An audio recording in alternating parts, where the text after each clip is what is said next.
Okay, so now, hey, how have you been, guys? I'm Paradoxic, and now is time for the spoiler talk portion of my Endgame review.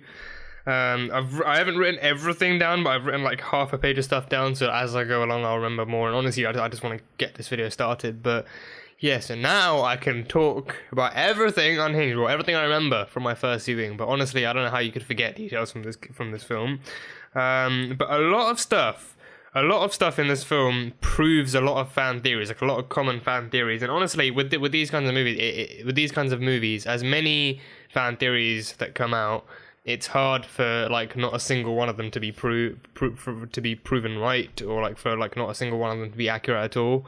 A lot of people guess some accurate stuff about Infinity War, and they guess the same stuff about Endgame. So the first one is that time travel. I mean, I feel like that one's a bit more obvious given Ant-Man and the Wasp having happened. But time travel in this film and the quantum realm stuff, that plays a big role.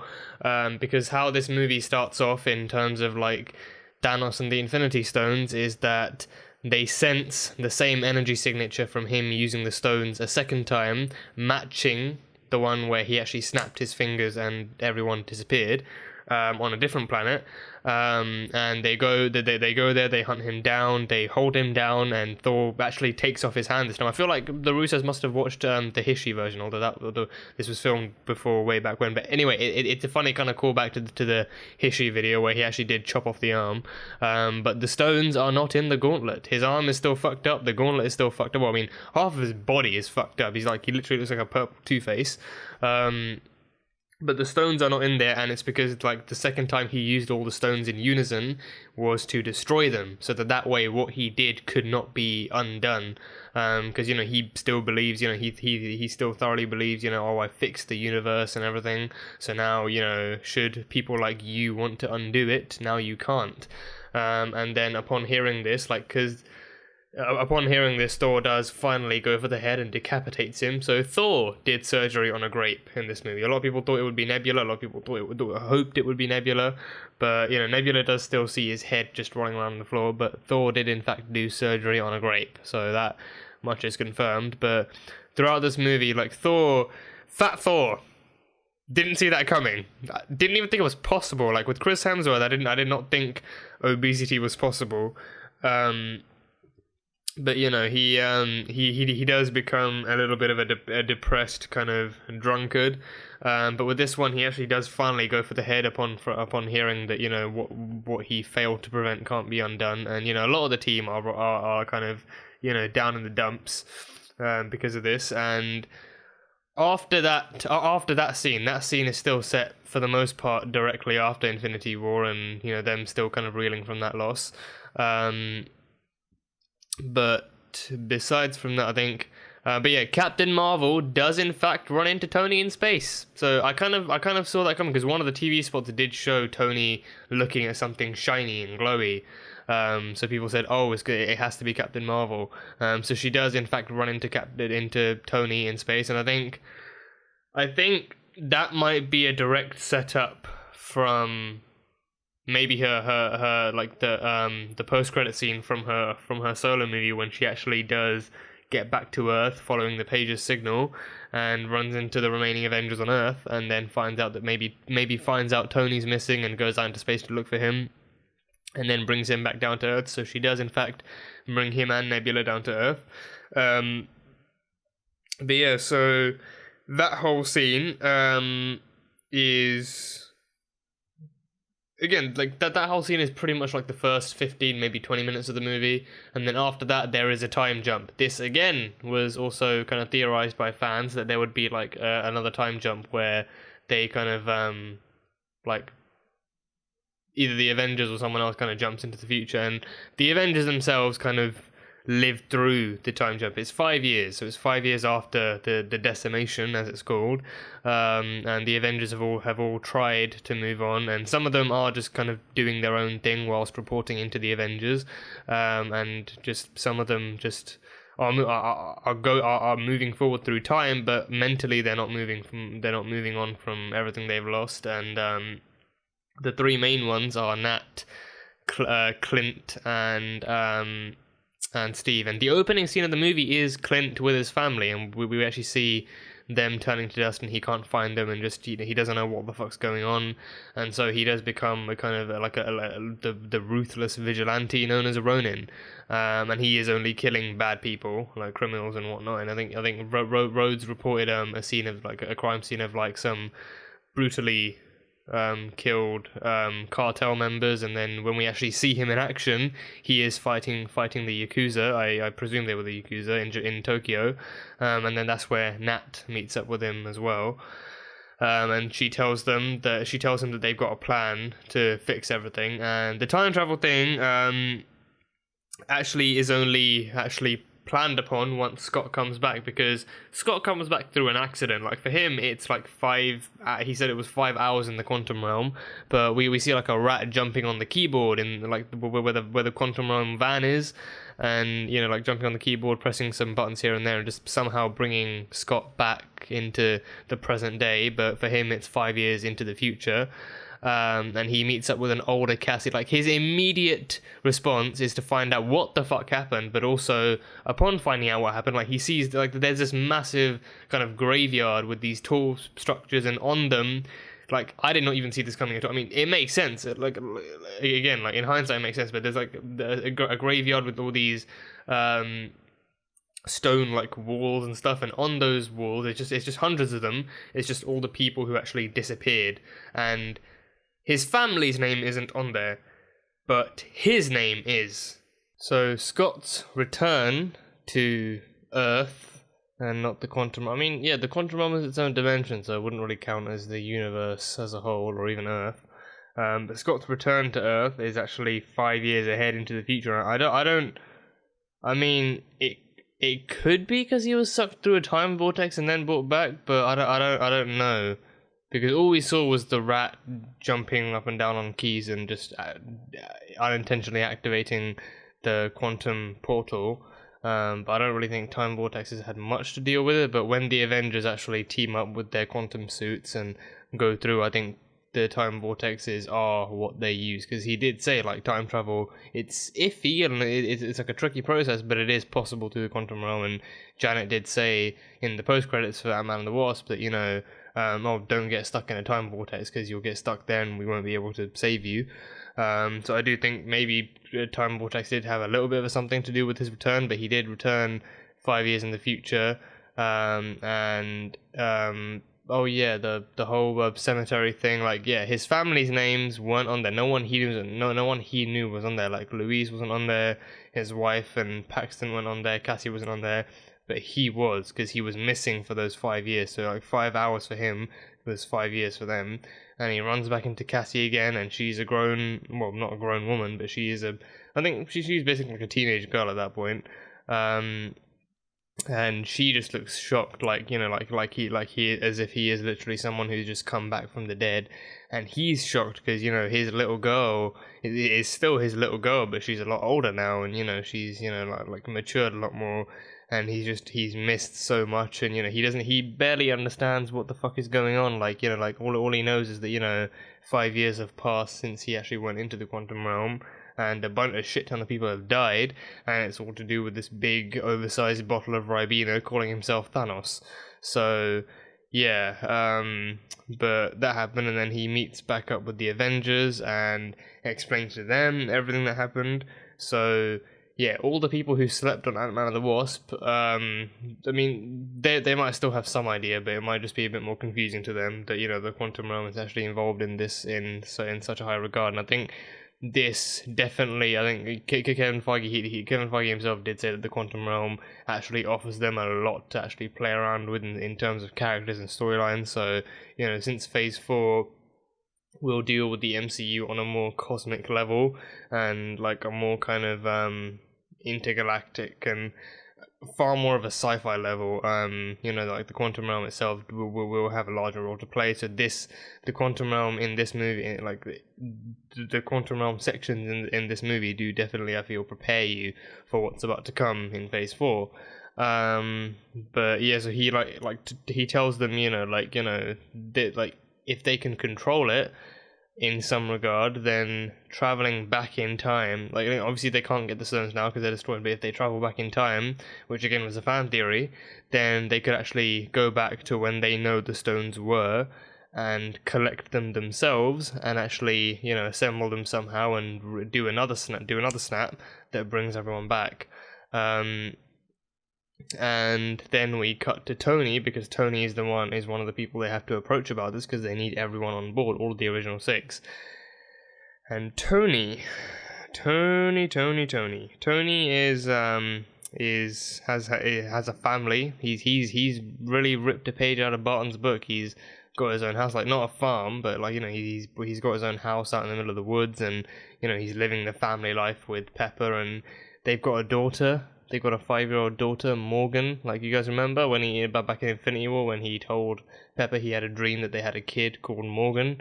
That kid is now a reality. He has a 5-year-old daughter called Morgan.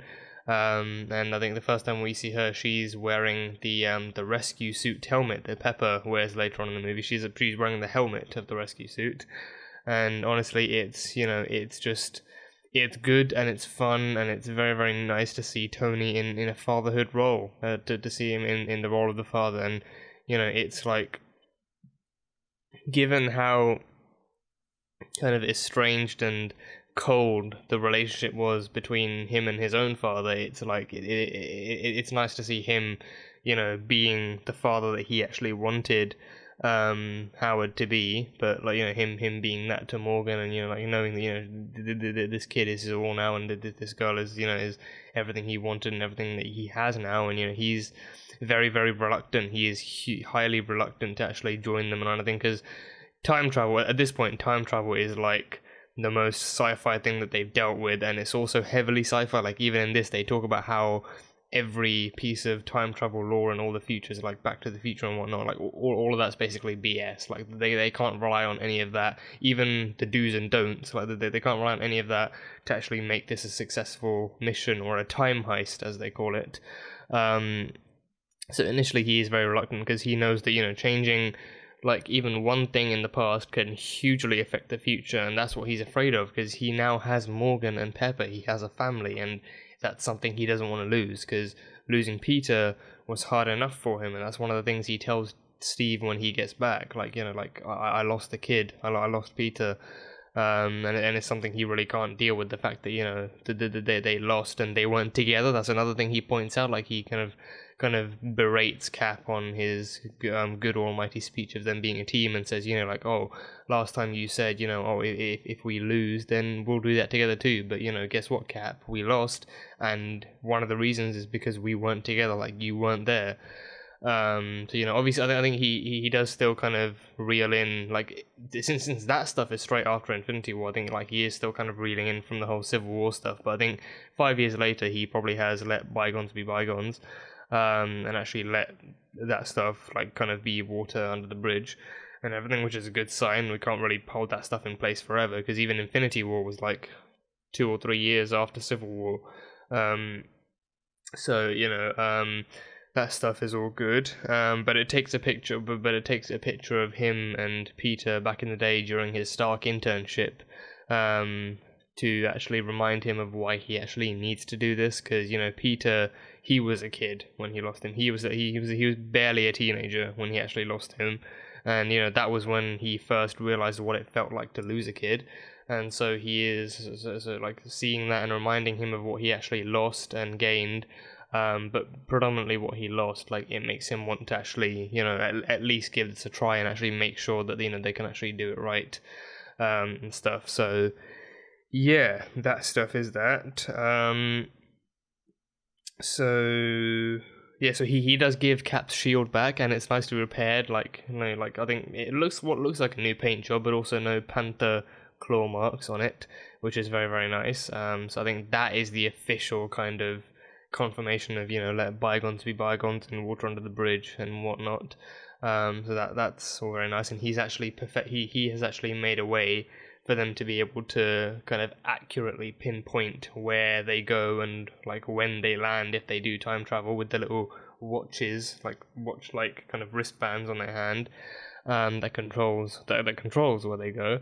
So yeah, so like Scott, I think like Scott like explains the quantum realm stuff to them, so then that allows like Tony and Bruce to Bruce, who I'll get onto in a minute, but Tony and Bruce to actually create suits for everyone, so that they can actually survive the trip through the quantum realm and then go through the time vortexes and then land in their places. But Bruce isn't exactly Bruce anymore, not 100%. He's kind of 50-50, and by that, as we all know, he transformed into Professor Hulk. He found a way in the 5 years later, or after the 5 years, he actually found a way. He said he found a way to actually be able to merge the strength, like the brawn of Hulk, and the brains of Bruce Banner. So he's in his full-on Hulk form. Don't know if he can actually change back, but he probably chooses not to. But he can actually permanently, he can stay in his Hulk form whilst remaining at the wheel as Banner. And he said it was because he actually managed, like for so long he'd seen Hulk as this separate entity or like a disease that he had to control, but now he knows that both of them are as equal and as good as each other and as useful as each other. So he managed to merge those in his lab and actually become this one new entity, this Professor Hulk, which was another actually a fan theory, and one that I actually hoped to see and one that I actually wanted to be able to see in this, and it was good to see that come into play. And I think that was like the one piece of kind of explanation we had in it, but it was like, it was better than having nothing at all, and it's still fun to see how much they can actually play around with Hulk and Bruce being Hulk and Bruce. So yeah, and it's good. It's a good way to come back from Hulk being like basically absent from Infinity War after having his ribs and nose and arms broken by and as well as his dignity just shattered by Thanos. And this is a nice way to see him actually coming back into the fray. And the CGI is a lot cleaner on this one as well. I feel like it's like it's obviously Hulk's figure, but the mannerisms, the facial expressions, like the speech is obviously Bruce's, but the facial expressions, the body language, mannerisms, like that's all completely Bruce, but it's like you can see it's a very, very nicely blended mixture. So it's like, like the CGI team did a good job on pulling that off. That was really, really nice to see. And he walks around like in everyday clothes, but enlarged to be able to fit his size. And he has a quantum realm suit of his own. I don't specifically remember him ever actually having gone through the portal. But no, I think as far as I remember, I think he was just the one staying behind and actually operating the quantum gateway, so that the other Avengers could actually split off into their teams and go throughout different points in time to search for the Infinity Stones. And so, in regards to that time travel, so they realize that they only have so many pin particles that allows them to go into the quantum realm and actually make the trip there and then back. So that, like going to each individual place and each individual time to pick up one Infinity Stone at a time, it's too much of a risk for them, and it's going to be too time consuming as well. So they go to various places. Like I think Tony, Steve, and Scott go to the Battle of New York. Bruce does go there with them as well, but he splits off from them.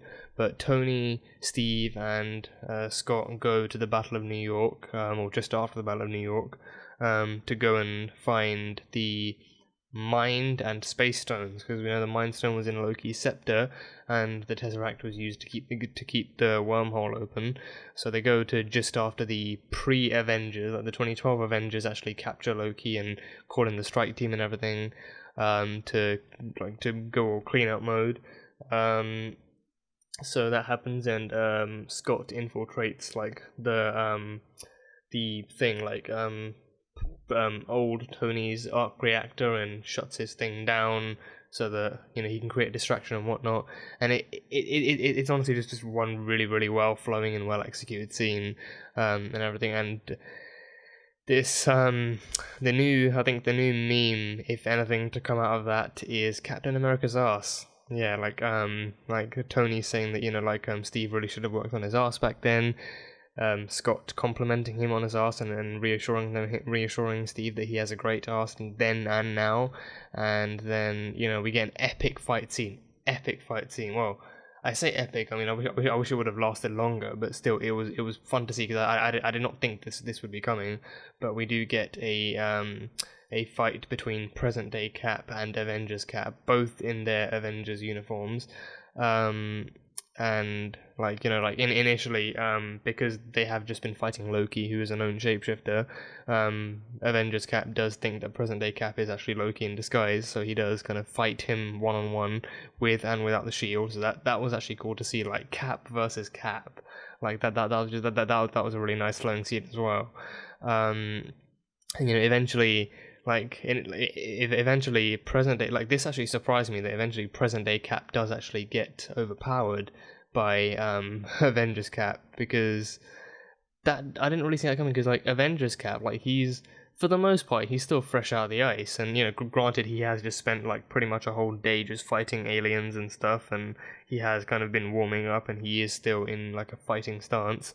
And that kind of shocked me, because like that's Avengers Cap, like that's pretty much pre everything. But present day Cap, he's been through Winter Soldier, where he went through all sorts of combat training. He's been through Age of Ultron, through Civil War. Like he's been through so many more battles and combat situations, and I thought he would like pull off like something like reading his own fight style, or reading his own kind of, you know, like movements and stuff, and kind of counterattacking there. But I mean, not to say he didn't put up a fight. He did. Like they both put up good fights against each other. But you know, present day Cap initially eventually just got overpowered by himself, which is just embarrassing, but not as embarrassing as whatever the fuck's in my eye. Oh god. I know this is just making it worse. This isn't really a good example of what to do. But yeah, so that happened, and then I think this is what actually I don't know if I'm gonna get I'm assuming I'm gonna get quite a bit of hate for this, but the way they actually because Avengers Cap actually ended up having like present day Cap in a chokehold to try and choke him out, and then present day Cap's way to get out of that was to tell him, like, because he dropped his compass with Peggy's picture, and Avengers Cap was like, where the fuck did you get this from? Like, who are you and where did you get this from? And then he puts him in a chokehold, and then in my opinion, they pulled a Martha scene better than the Martha scene from Dawn of Justice. In my personal opinion, they pulled a Martha better than the original Martha. And you know, he said, you know, he was like, Bucky is still alive, like that. Like those three words were his kind of safe words, like Bucky is still alive. Which obviously to Avengers Cap would have just been a huge, like, mind-blowing fact. So that kind of prompted him to let him go, because you know, if this guy knows who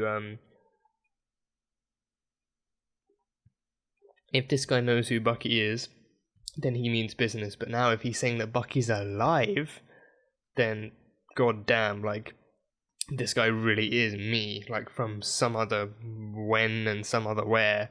So that was fun to see. But you know, yeah, so that happened there, and then Loki again escaped with the Tesseract. I can't remember how they got the space. Oh, I do remember how they got the space stone again. Yeah, because Loki again escaped with the Tesseract because some stuff went down, and like Hulk came smashing through because he had to take the stairs and he couldn't take the elevators, and that pissed him off to the point where he just came barging through the door, and the case went flying across the floor and opened up, and the Tesseract rolled out and landed right in front of Loki, and no one else was watching, so he just picked it up and portaled himself out of there. So that's gone. So that happened, and then I think the scepter, I think they had that in their hands ready, and I think Cap picked that up and then left and went back to the rendezvous point. But Bruce was meeting up with the Ancient One in the Sanctum Sanctorum, and that surprised me as well, because one of the plot holes that I've actually heard about Doctor Strange is the fact that, you know, there have been these big bad battles across the world, like, you know, like the Dark Elves attacking London, and, you know, obviously the Battle of New York in New York, and both of those places are known to have a sanctum of sorcerers, but neither one of them, like, to our knowledge, like neither one of them actually came in to help out during any of the big battles. And for Thor: The Dark World, that hasn't really been explained yet, but for this one we actually see the Ancient One was on the rooftop, actually helping take out the alien kind of jet skis that were flying about. So Bruce goes to visit her and ask her for the Time Stone, because Strange isn't even Doctor Strange yet, he's still a surgeon, doing an operation somewhere in New York. But he explains, she knocks him into his astral form, and she explains like how the Time Stone has to be kept under the protection of the sorcerers, and Bruce explains how he actually needs the Infinity Stones to, sort out a crisis in his own timeline, and that's a whole scene in itself. But then it's when he actually reveals that Strange gave the stone away to Thanos in the future, which is really what shakes up the Ancient One's core, because she's just like, because at first she's just like, that's not possible, like, I know Strange, I know where his path is headed, I know I'm the one who trains him, and I know he would never make a stupid decision like that. But then after some thinking, she realizes it's not a stupid decision, and he made it because it's the right decision. Like, Tony would never have given it away unless he knew it was the only way to solve a bigger crisis. And even and again, it's a nice kind of callback to Infinity War as well. Like, before having seen all the different futures in which they won and numerously lost, like, he's just like, he just says to Tony, like, if anything happens, then I'm not gonna let anything happen to the Time Stone. If I have to, then I'll sacrifice you and or Peter, because the risks are just far too great. But then after having watched the futures, he knows how everything unfolds. He knows Tony is the key to making sure this stuff actually unfolds the way it's supposed to. So, by the end of it, he does actually make Thanos promise to spare his life as long as Strange gives him the stone, which he does. So I think in some semblance, like, the Ancient One does read into that situation in that sense. Like, she says, like, Doctor Strange is the best of us, so I know there's no way he'd give the Time Stone away if he didn't know that it was the right thing to do. So then upon that regard, she actually does give away the Time Stone to Bruce, and because timelines and stuff can be fragile, and because, like, taking any one of the stones out of the timeline may create a better alternate timeline, but for the Ancient One's timeline, it will mean nothing but bad things, because all 6 are needed in her timeline to make sure reality and life and whatnot run smoothly. So he does come up with the idea to take the stones, or take the stones from wherever they are in that one timeline, go to their present, do the snap again to undo everything, and then put everything back where it belongs once they're done. So it undoes the disintegration, but it doesn't, like, fuck up time as a whole. So, like, stuff does still stay intact as long as they take it back to the exact same place at the exact same time and actually give it back to them. So chances are she got the Time Stone back like 5 seconds after she even gave it away, so it didn't really change much. But they were there, Hawkeye and Natasha. They went to Vormir for the Soul Stone, and what bothers me about this, right, is because I know this had to have been before, like, all the shit, all the time crossing shit with Nebula happened, and then old Nebula became a spy and all of that stuff. It had to have been before then, but I'm when they were talking about the Infinity Stones and their locations in time and in space, I don't know why she didn't tell them that, I mean, she told them the Soul Stone is on Vormir, but I don't know why, like, because she knew, she even said it in Infinity War that, like, Thanos went to Vormir with Gamora, and he came back with the Soul Stone, but she didn't. So she must have had some idea that, he sacrificed her for the Soul Stone. But then why she didn't tell that to the Avengers, I don't know, because then that would have actually saved Hawkeye and Nat a lot of trouble, because then what we see at that point is them going there and just being prepared to just take the stone and then leave, but then going there and finding out from Red Skull that, as a matter of fact, only one of you can leave, because one of you is going to have to die for the Soul Stone. Like, that's how this whole thing works. Like, it's a soul for a soul. and from then on, it's just an emotional roller coaster ride of emotions of both of them kind of at first talking things over. At first they do talk things over, and they realize that they are not on the same page on this. Like, Hawkeye wants to go himself, and Natasha wants to go herself. So they try and talk things over, and then in the end they end up actually actively fighting over who gets to sacrifice who.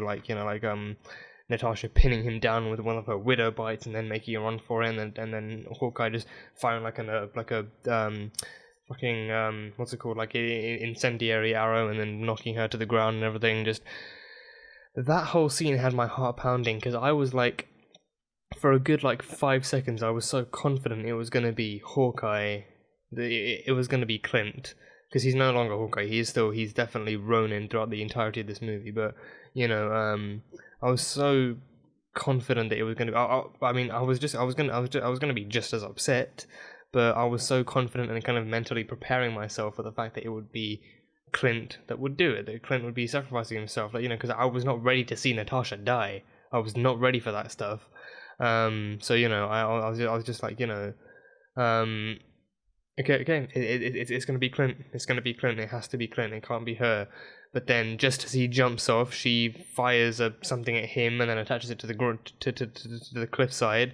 And then she is the one holding on, he's the one holding on to her at the bottom, and then holding on to the wire at the top. And at that point, that is the kind of scene, like the way that's visually set up. That is the kind of point where you realize, oh shit, it's Natasha.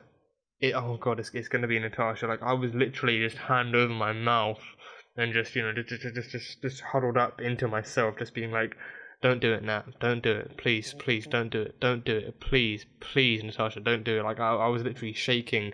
Again, this one was so much worse for me than Infinity War, because I was warm and it was a suitable temperature, but I was shaking due to how emotionally unbearable this movie was. Just so many shocking moments and happy moments and sad moments and stuff like that. I was actually, again, just physically shaking. That it's a good idea I didn't have a drink, because if I tried to drink anything, I'd end up just showering myself with water or Coke or whatever.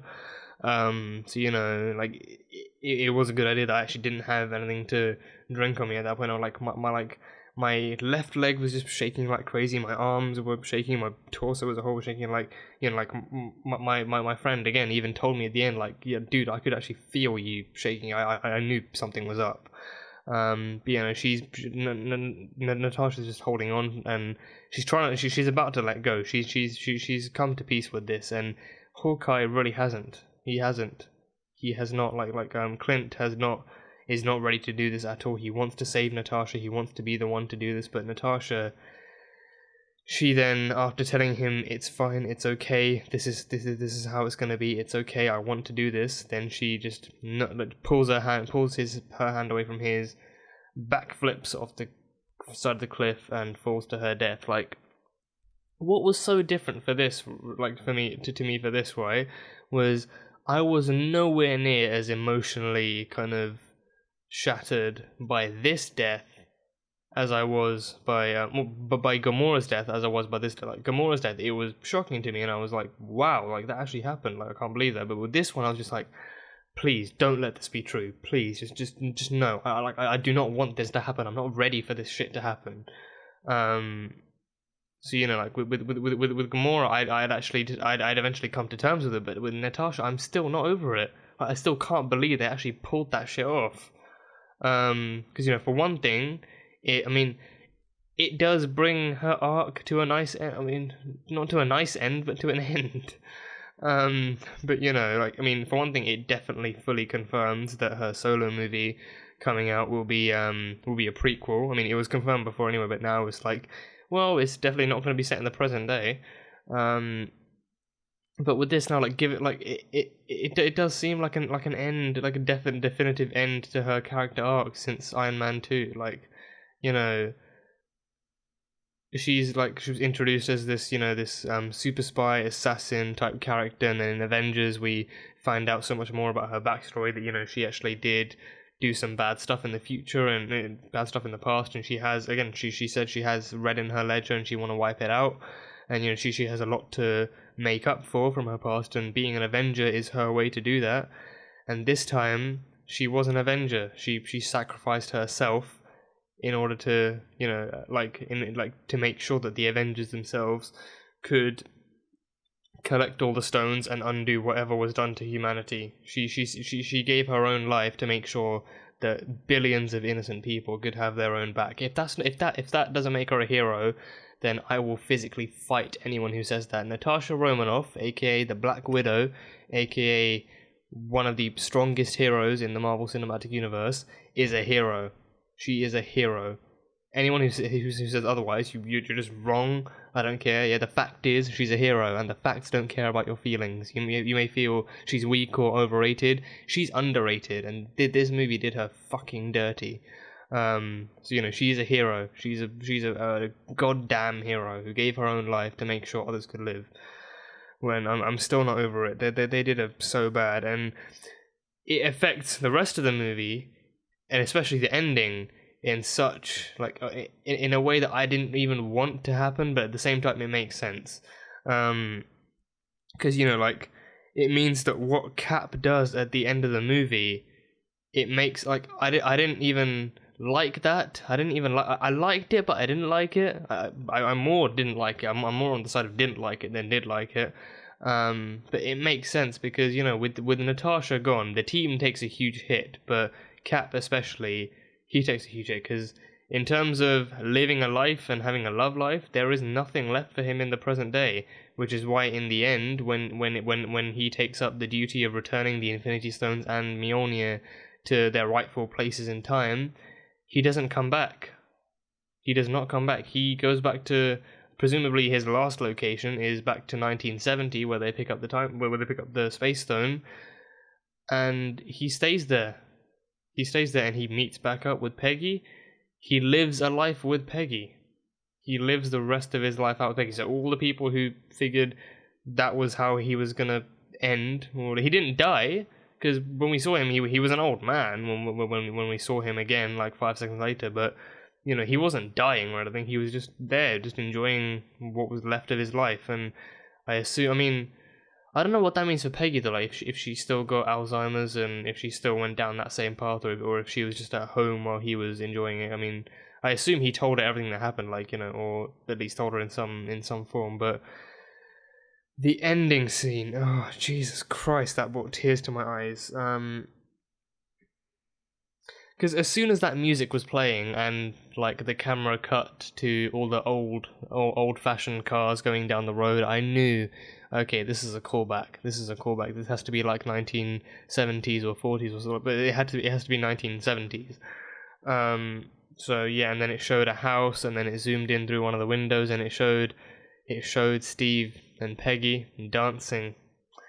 He finally got their dance. He finally got his dance. They finally got their date together, and they're just in each other's embrace and swaying along to the music and sharing a kiss. And Steve got his date with Peggy, and he lived out the rest of his life in the 70s with Peggy. So he got that life, and I don't like it because it fucks up Peggy's character arc for the sake of giving Steve his first love. And what I had done, right, was that I had actually come to terms with the fact that Steve and Peggy were each other's first loves, but the way the story went, they were the love that just never got to be, not never meant to be, but they were the love that never got to be, and they both had to move on with that. And I've only seen the first 3 episodes of Agent Carter, but as far as I know, that show does allow her to create her own new character arc and follow her, create a new love life for herself as well. And even in Winter Soldier, she says, she fell in love. She found a new man. She fell in love with him. It was hard moving over Steve, without a doubt. But she fell in love with a new man, had a new family, had kids. And when Steve goes to visit Peggy, he comments on how she should be proud of herself because she's lived a whole life. And even she says she's lived a life, but her only regret is that Steve didn't get to live his own life. She didn't say his regret was, oh, I regret you not coming out of the ice sooner and getting married to me again. She knows that Steve now needs to live his own life. She's already had her time. But then, like, the writers are just like, you know what, let's just bring Cap and Peggy back together. Like, don't get me wrong, I love Captain Carter. Is that the ship name? I have no idea. I love them together as a couple, but, like, she lived her own life. She had her own development and her own arc, and, her moving on from Steve was her development. So, like bringing, like bringing Cap back to the 70s to live his life out with Peggy, it's a nice touch and all, and it's very heartwarming, but at the same time, it's like, the whole point of Steve, like, the whole point, besides from struggling to move on and struggling to fit in with modern times, the whole point of movies like Winter Soldier and Civil War and Age of Ultron, like those ones were, it was to show Steve trying to move on. I mean, sure, it was hard for him. It was hard. It was hard. It's hard for anyone in his boots. But at the same time, they needed to show that happening. I mean, one could argue that the point was that it wasn't happening, and the only way for him to truly be happy was to go back to his first love. But for his first love, then had a successful second love, because the first love didn't work out. It never got to be, but they just kind of, I feel like it was just ever so slightly forced. It was plausible, but it was ever so slightly forced. So, in terms of that, I don't get me wrong, I am very, very happy to see that they got their ending, but it's just, I wish they didn't really sacrifice Peggy's original kind of lifetime for that, because that's kids she'll never have, kids that will never exist. I mean, sure, the man could go on and have kids with another woman, but still, it's like, it's a whole timeline of people and stuff that just goes uncreated and everything. It just fucks that up. But all in all, though, I did actually mention this theory to my friend, though, that the same friend I actually went to see the movie with as well, that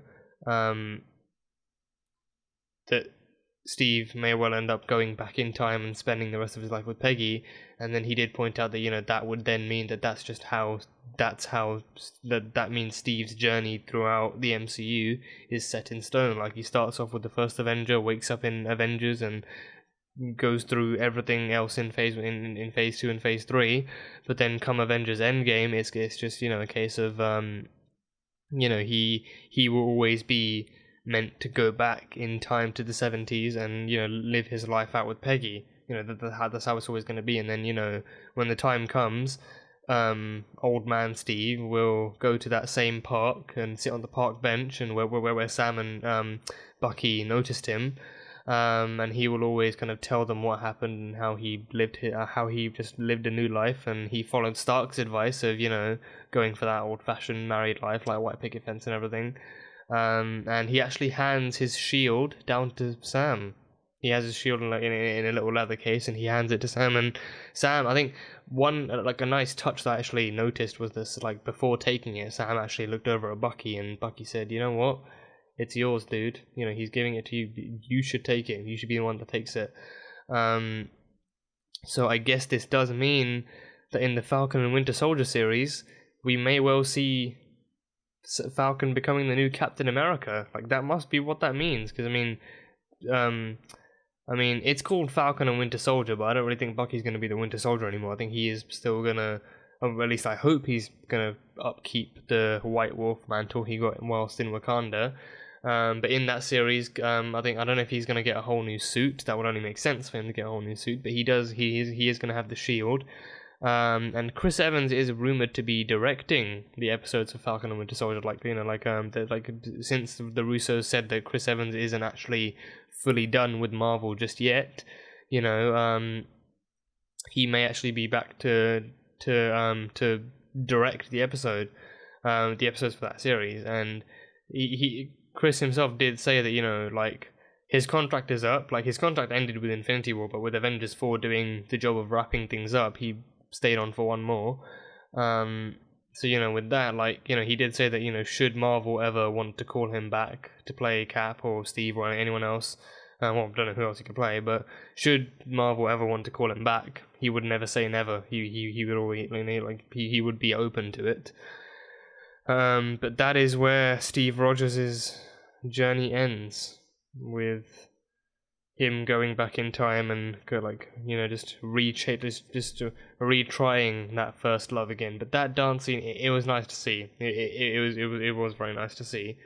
And they did a very nice job of actually showing it off and showing how, like, Cap's still alive in the present day, and you know he actually looks the same as his war buddies, like wrinkly and grey and whatnot, and looks like he's actually aged.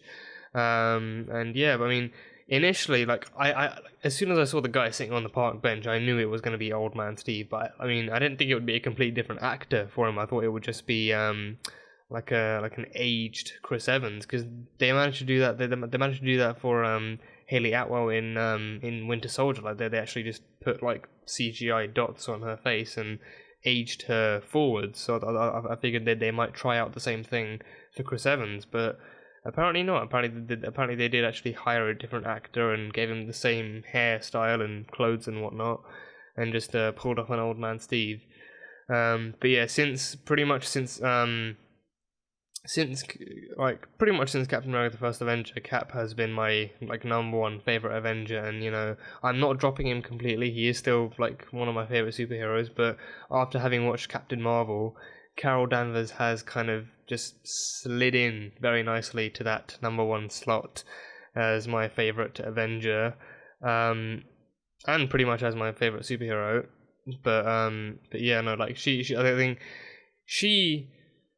Well, I mean, I'll finish on the Captain America point first, but Steve has been incredible in this storyline, in this Infinity Saga. Watching him evolve as a character has been amazing. Like, he's gone through so much, and he's somehow managed to hold himself together through the revelations of Peggy being alive, but Peggy then dying, and then Bucky being alive. And you know, the Civil War and everything, just everything that's happened, he's managed to hold a level head somewhat, and just, you know, just be so, like, somewhat managed to hold himself together throughout all of it. And you know, he's had an amazing kind of character arc throughout the series as well. So it's nice to see it neatly wrapped up in a little bow at the end, with a happy ending for him and a happy ending for Peggy, which I suppose at the end of the day, that's what the point really is. So yeah, but Steve had some fucking incredible moments in this film. He had some fucking incredible moments. When Rocket and Thor went to Asgard to pick up Mjolnir, a bunch of shit happened there, you know. Thor ran back into Frigga again, who noticed him, recognized him almost immediately, and they had their own nice little conversation together. And you know, Thor shared some last moments, because that was the day that she was going to die at the hands of Malekith as well. So he had like a nice kind of goodbye with her, and I think she knew that, you know, something bad was in her future, and possibly death. But you know, she also knew that was hers to face alone, and Thor shouldn't try and warn her about it. So you know, she tried to push him away gently as much as possible. So that happened, and then just as they were about to leave, you know, Rocket got the ether from Jane, and Thor decided to summon Mjolnir again, which proved that he was still worthy even after having failed to kill Thanos, and after everything, you know, that's happened, he is very much still worthy for Mjolnir. Which kind of confused me, because like it's two Thors in one timeline. So like, what would have happened in that scene if Thor didn't actually, like, where was Mjolnir? Was it not in Thor's hand, like in the original Thor's hand, or like what? Because I mean, I imagine him just kind of walking along, holding the hammer in his hand, and suddenly it just flies out of his hand and goes into the distance. He's like, what the fuck? Or it's like he leaves it somewhere and then goes away, comes back 5 minutes later, and it's just gone. But Cap did go back with Mjolnir as well. He actually did return Mjolnir to Asgard, so that doesn't affect the Dark World movie. Like, Thor still gets Mjolnir back. But yeah, so that happened. But yeah, so they got Mjolnir, and so Thor uses Stormbreaker and Mjolnir combined in the big battle against Thanos, which was fucking awesome to see. But also, when they were getting overpowered, and when Thor was getting overpowered, you just see that like a shot that where you can tell what's happening even without it just being like a wide shot showing the person as well. It just shows Mjolnir at first on the ground, and then it slowly lifted up and it swung at Thanos and then stops in midair, then goes back to the thrower, and who's the thrower? It's Cap. Steve finally picked up Mjolnir and used it in the most epic way possible, and then Thor just realizes, you know what, I knew you were worthy, I knew you were worthy all along, so he actually picks it up properly this time, not just slightly nudging it in Age of Ultron. So his worthiness is very much proven in this, and it's just it's a moment you need to see fresh with the blind eyes. I mean, this is spoiler talk, so I mean I can talk about it. But it was just an incredible moment to see for the very first time. I remember like my friend and I just practically jumping out of our chairs, just being like, "Yes, he's finally used it! He finally used it!" But he's just taking swings left, right, and center, and using the shield as well, because he's got the shield in one hand, he's got Mjolnir in the other, and he's blocking and hitting and blocking and hitting, and that stuff all happens, and then Thanos, even from the past, Thanos still overpowers both of them, like the big three, like Thor, Cap, and Iron Man. He overpowers them all. And another prophecy that came true in this one was pretty much the majority of Tony's vision. The majority of Tony's vision from Age of Ultron, where it just shows like a massive army of Leviathan and Chitauri getting ready to attack Earth. But there was a massive army in this one. Like the army in this one is nothing compared to the Outriders in Infinity War. Like again, that's a taster. Like there were Outriders, there were Chitauri, tens of thousands of Leviathans, and there were whole other aliens that I've just never even seen before. What looked like space rhinos, deadly ones, and that scene, I think he almost broke Thanos' jaw with like one uppercut and swing, but then Thanos does overpower him, and he uses his Infinity Blade, I think it is, but just some kind of double-sided blade with a handle in the middle to kind of lay a few smackdowns on Cap's shield, and it breaks in half. Cap's shield actually breaks in half the way Tony saw it happen, and it's just like, the final battle, my fucking god.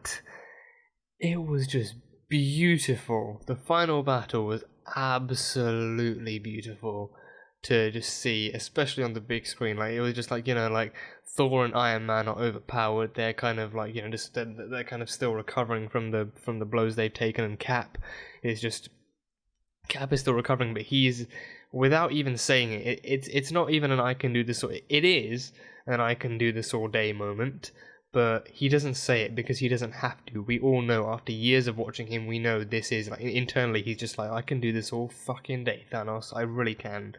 But you see him kind of summoning his armies in the background, and like, it's a massive fucking army, and then Thanos at the forefront, and then Cap on the other side, with this half-broken shield, and he's just strapping it in like in the trailer, and he's got blood in his mouth and on his face, and just, looking charred and scarred and everything, and he's getting ready to walk forward and, be the last man standing, and it's just, and that is when it happens, like, they did the snap beforehand. So what what happened was they assembled all the stones, and then Bruce, Tony, and Rocket made their own little Stark-made gauntlet that could actually hold the stones together.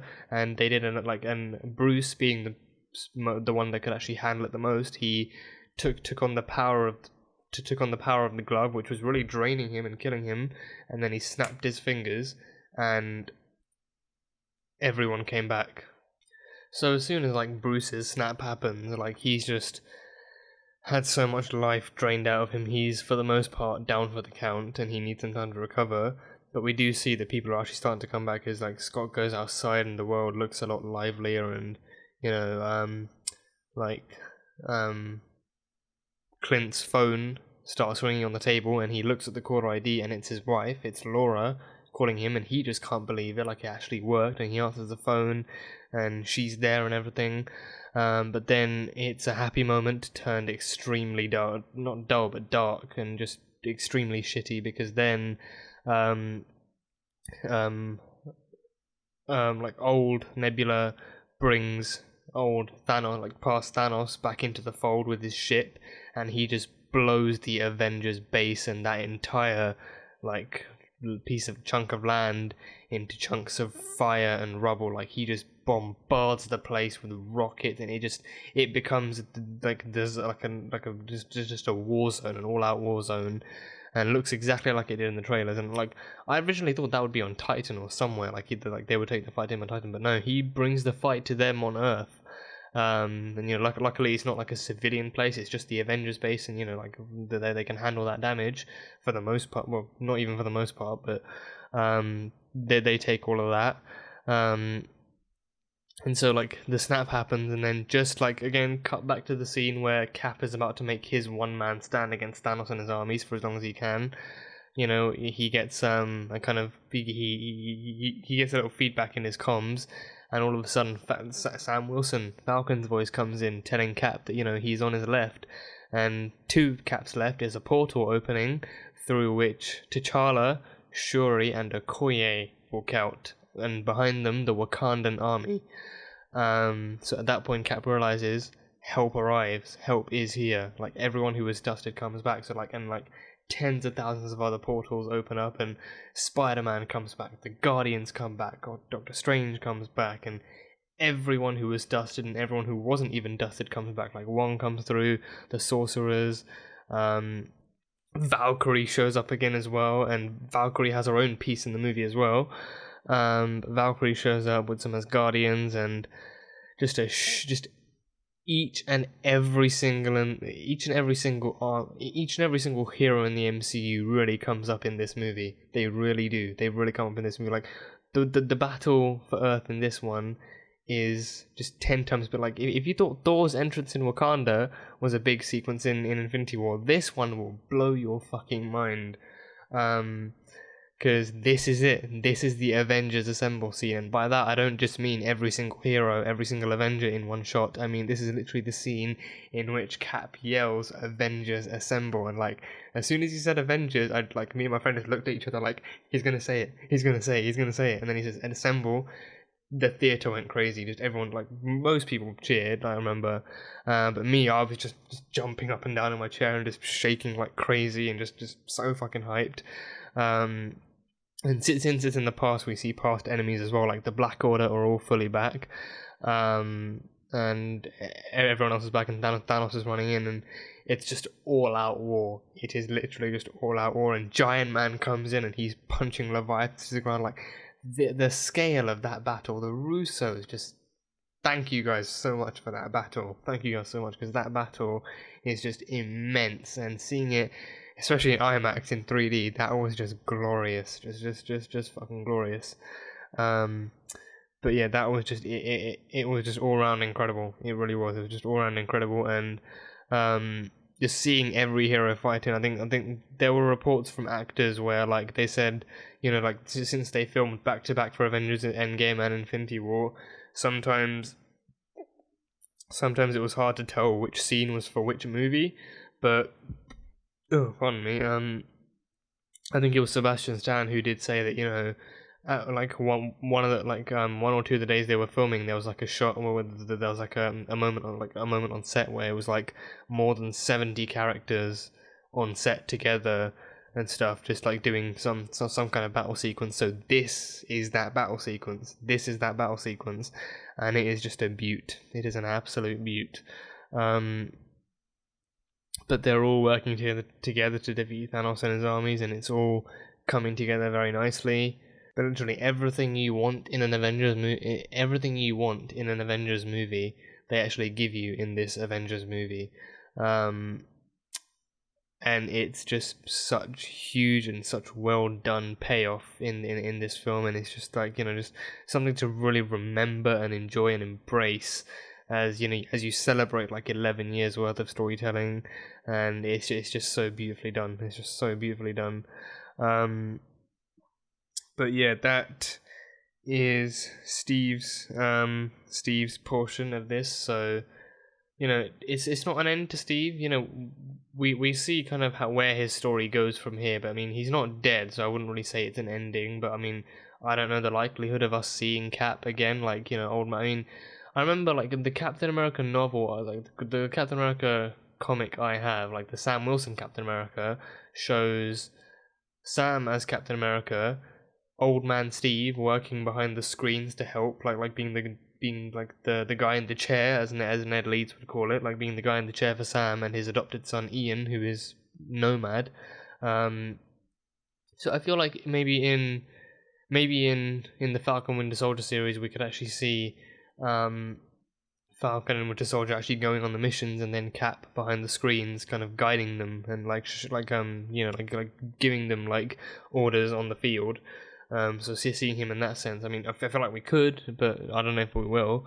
But I mean, I personally don't feel like this is an end. I don't feel like this is the end to his story. I feel like he still has some time to go. But I feel like for now this is the most. Like, I feel like for now this is all we'll see of Captain America and of Steve Rogers. Well, mainly of Steve Rogers. But it's a very nice way to kind of give him.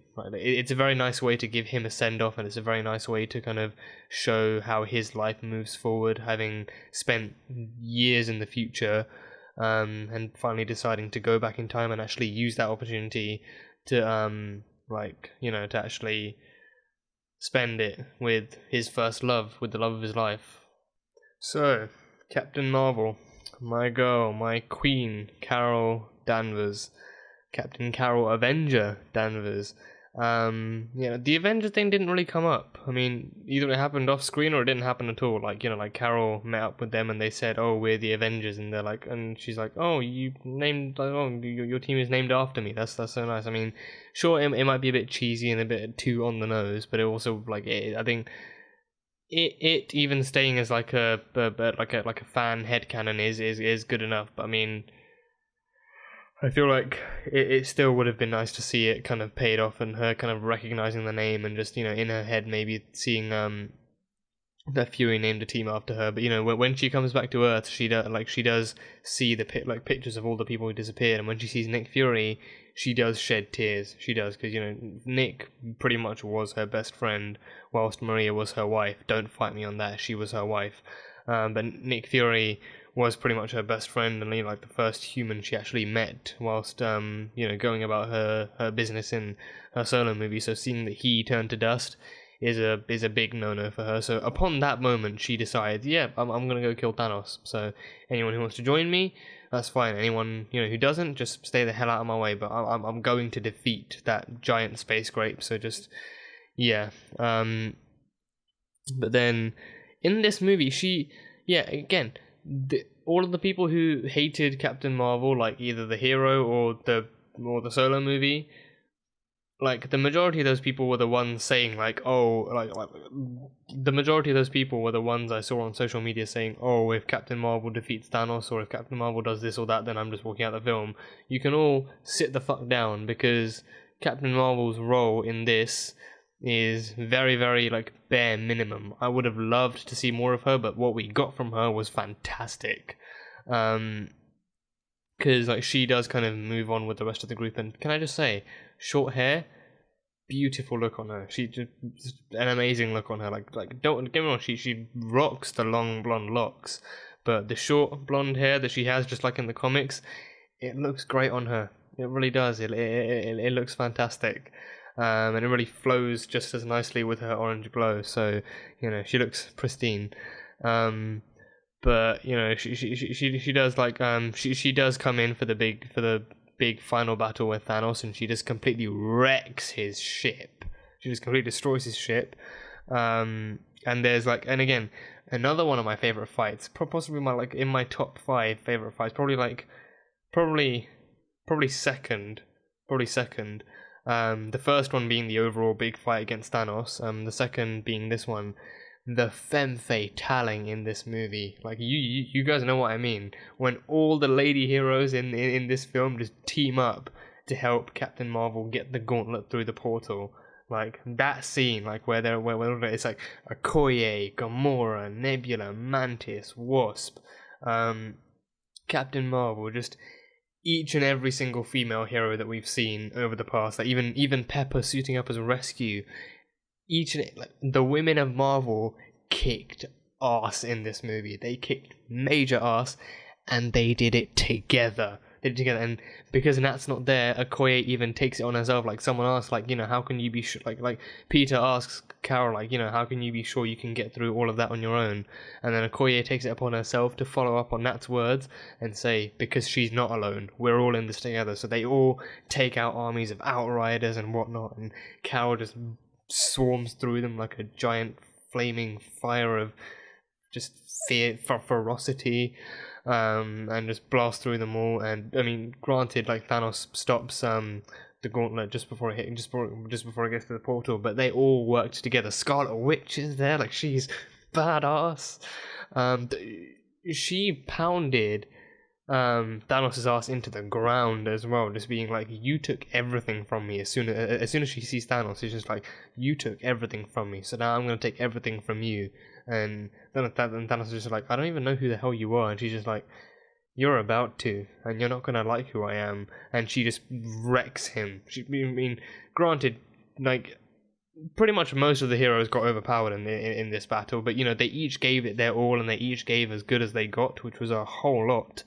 But Scarlet Witch, she really did showcase a lot more of her power, and just went to town on him, just went to fucking town on him. So super proud of all the women of Marvel in this movie, super duper proud. And I was so happy to see that team up. I was just like I was as giddy as hearing Avengers Assemble. I was as giddy as hearing that, and just such a good team up. That team up alone was a long time in the making. That team up was a long time in the making.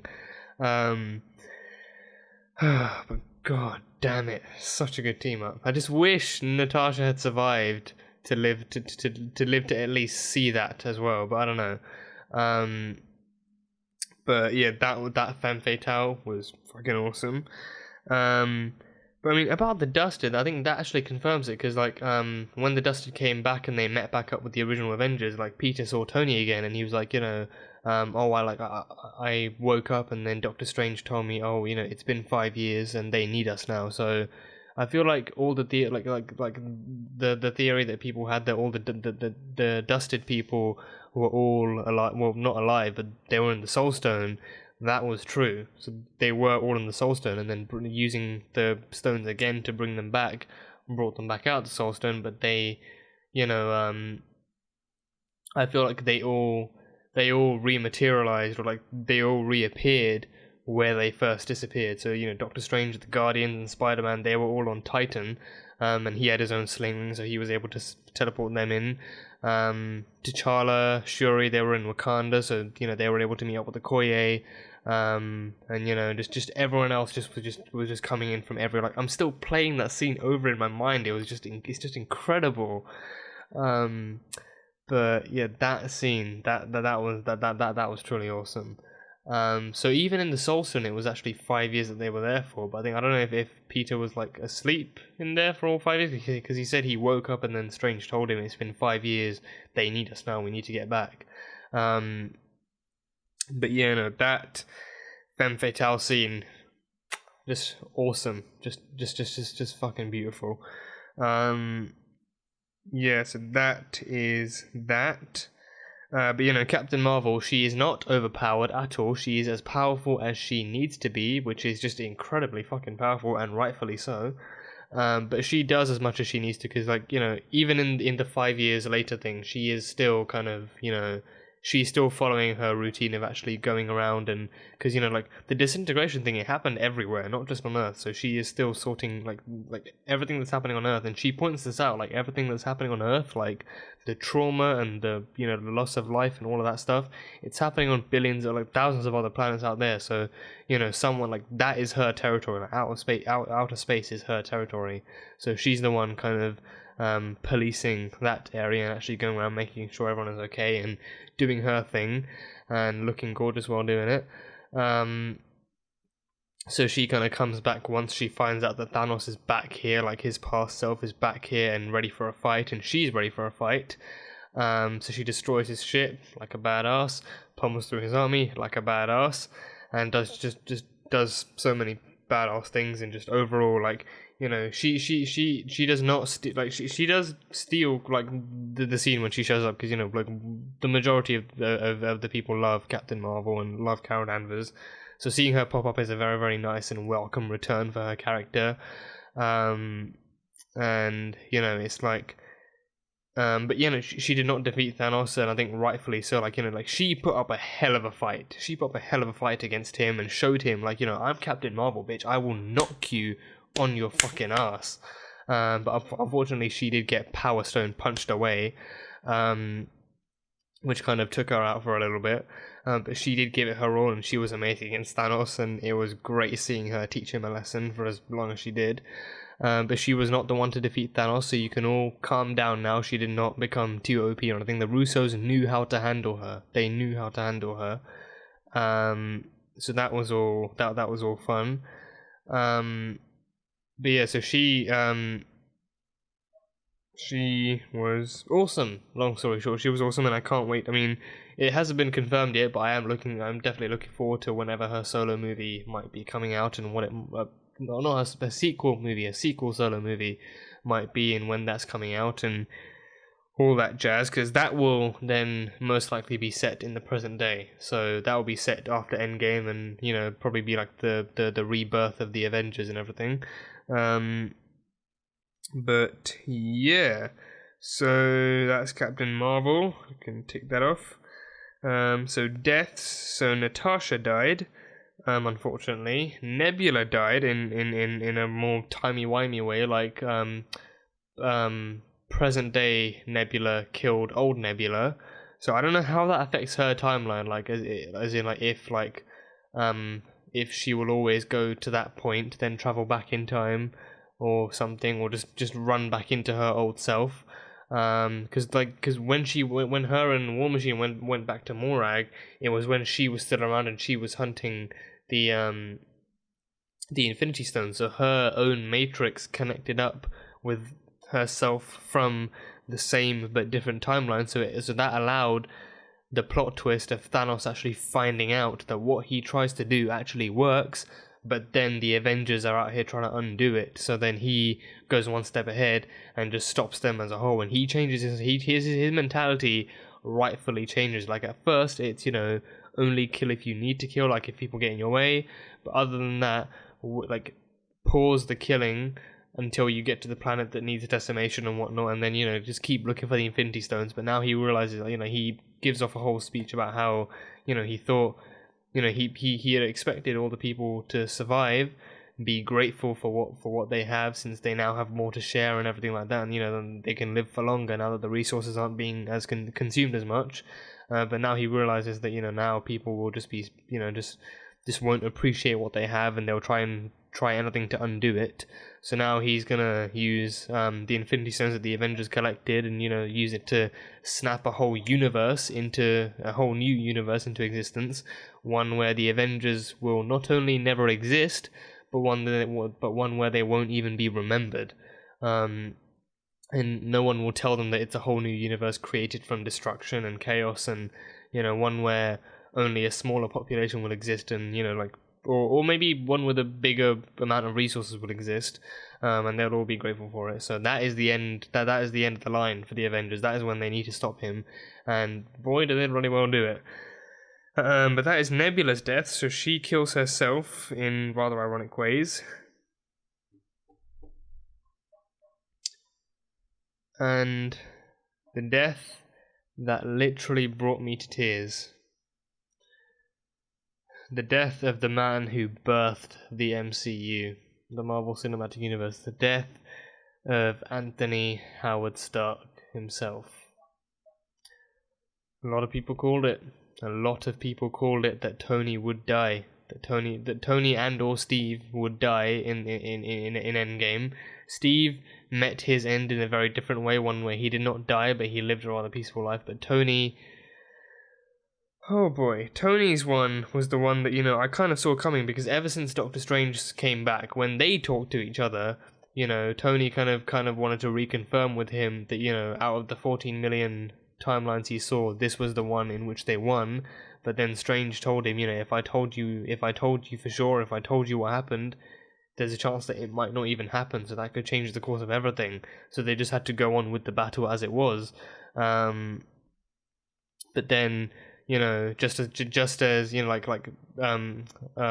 got the new gauntlet back onto his hand, and just as he was about to do it, Tony checked back in with Strange, and as he was doing his own magic, he was like, "Remember, there's only one way we can win this." And Tony knew he himself had to give more than anyone else. And something that's been explained throughout this movie is the fact that the combined usage of all the Infinity Stones draws a lot of power from the user itself. It's why Thanos had his entire left side kind of fucked up, and the same thing happened with Bruce the first time he tried it. His arm got fucked up as well. So they were the stronger beings. Like Thanos is a strong ass being, Hulk is a strong ass being, Tony, he is a mere human. And the worst that could happen to him is that it could very well kill him, and unfortunately it did.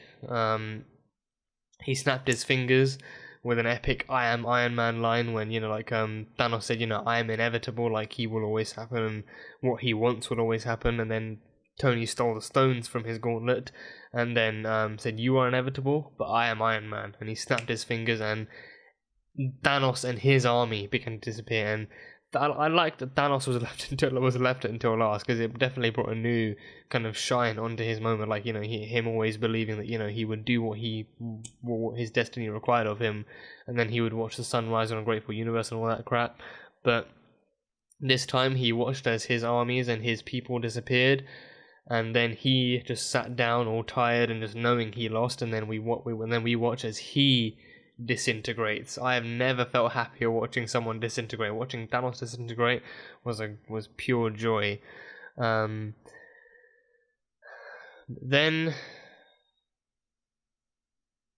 we run into Tony,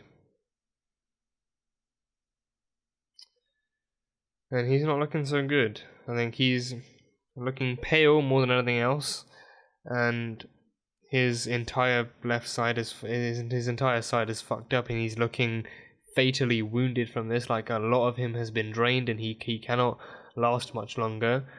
And he doesn't. Rhodey lands in front of him, and he checks on him, and he's got tears in his eyes. Peter checks on him. I thought having Peter die in Tony's arms was sad enough in Infinity War, but having Tony dying in Peter's arms was bad as well. Like, with Peter in Infinity War, it was, Mr. Stark, I don't feel so good, and I don't want to go, please sir, I don't want to go. But with this one, it's like, Mr. Stark, we did it, we won, they're gone, we lived, we won, But then he realizes, Tony's kind of fading in and out of life, he's not really going to last much longer, he's fading in and out. And that's when he realizes it's too late. Tony's going. He's going and he's gone. And Pepper has to actually pull him back, saying, "Kid, it's all right, kid. It's fine. He's gonna be fine. It's fine." But Peter's just barely holding it. I was shedding tears. Like I couldn't hold that. I could not hold that in. It's not easy watching a 3D IMAX movie through tears. It's not easy. But that happened, and oh god, and Tony, and then Tony, you could actually see the life fade from Tony's eyes, and Pepper's last line to Tony, like, it's okay, Tony, you can rest now. It's fine. We're safe. We won. We lived. It's fine. You can rest now. And even Pepper can't hold it back. Pepper has to watch her husband die, the father of her daughter die. That took so much out of me. Like, Tony's dead.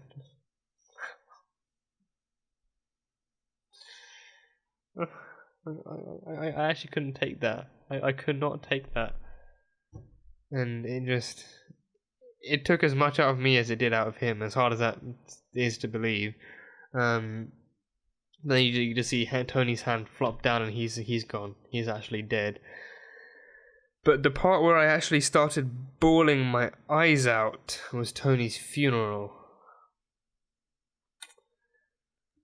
I couldn't handle that. I could not handle that, because it starts off with like a video message that Tony has actually recorded on his helmet, as a contingency, because he does kind of foresee his own death. Like, he does kind of anticipate his own death, so he makes like a message for everyone, to kind of say goodbye and to say, you know, thank you for being there, and like to just to say goodbye. And he even gives his daughter one last message, and, you know, like, just a callback to her remark to him earlier in the film, being like, "I love you times 3,000," and everything like that. So that's, you know, his daughter is 5 years old, 5 years old, and she lost him to an oversized bottle of Ribena. This movie's just depressing. It's exciting and it's depressing at the same time. It's just unhandleable. Tears are coming through again.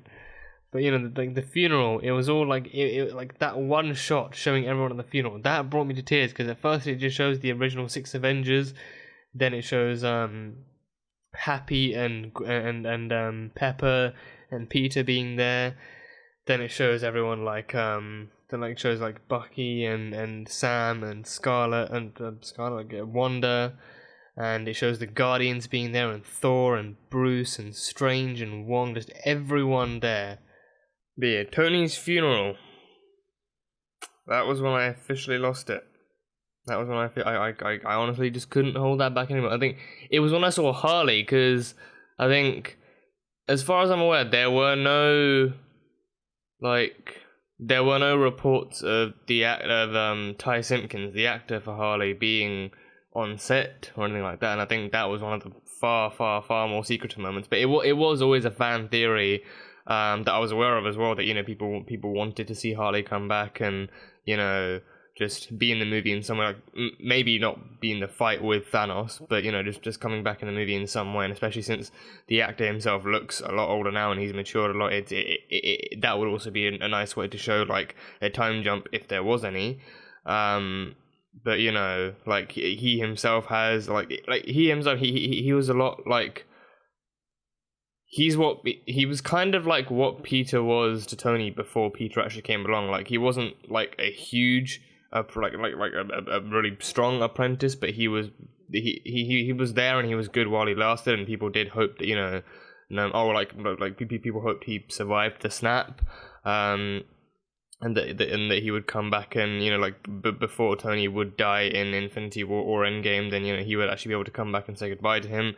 And that didn't happen, but he was there for the funeral, and everyone else was there as well. And just seeing that as well, like, just like the original 6 and the new Avengers, like all the main characters in the MCU being there to say goodbye to Tony, to say goodbye to the man that started it all. That was just this. Honestly, like the way this movie did callbacks and like references to like everything that's happened beforehand, it was so well executed, and, you know, it's like they did it in the best way to actually wrap things up as well, because this is officially the last time we'll see the original 6 Avengers together, because 2 of them are dead, one of them is just an old man now, and he's like kind of retired officially from the avenging life, and passed on his mantle. And I think, you know, like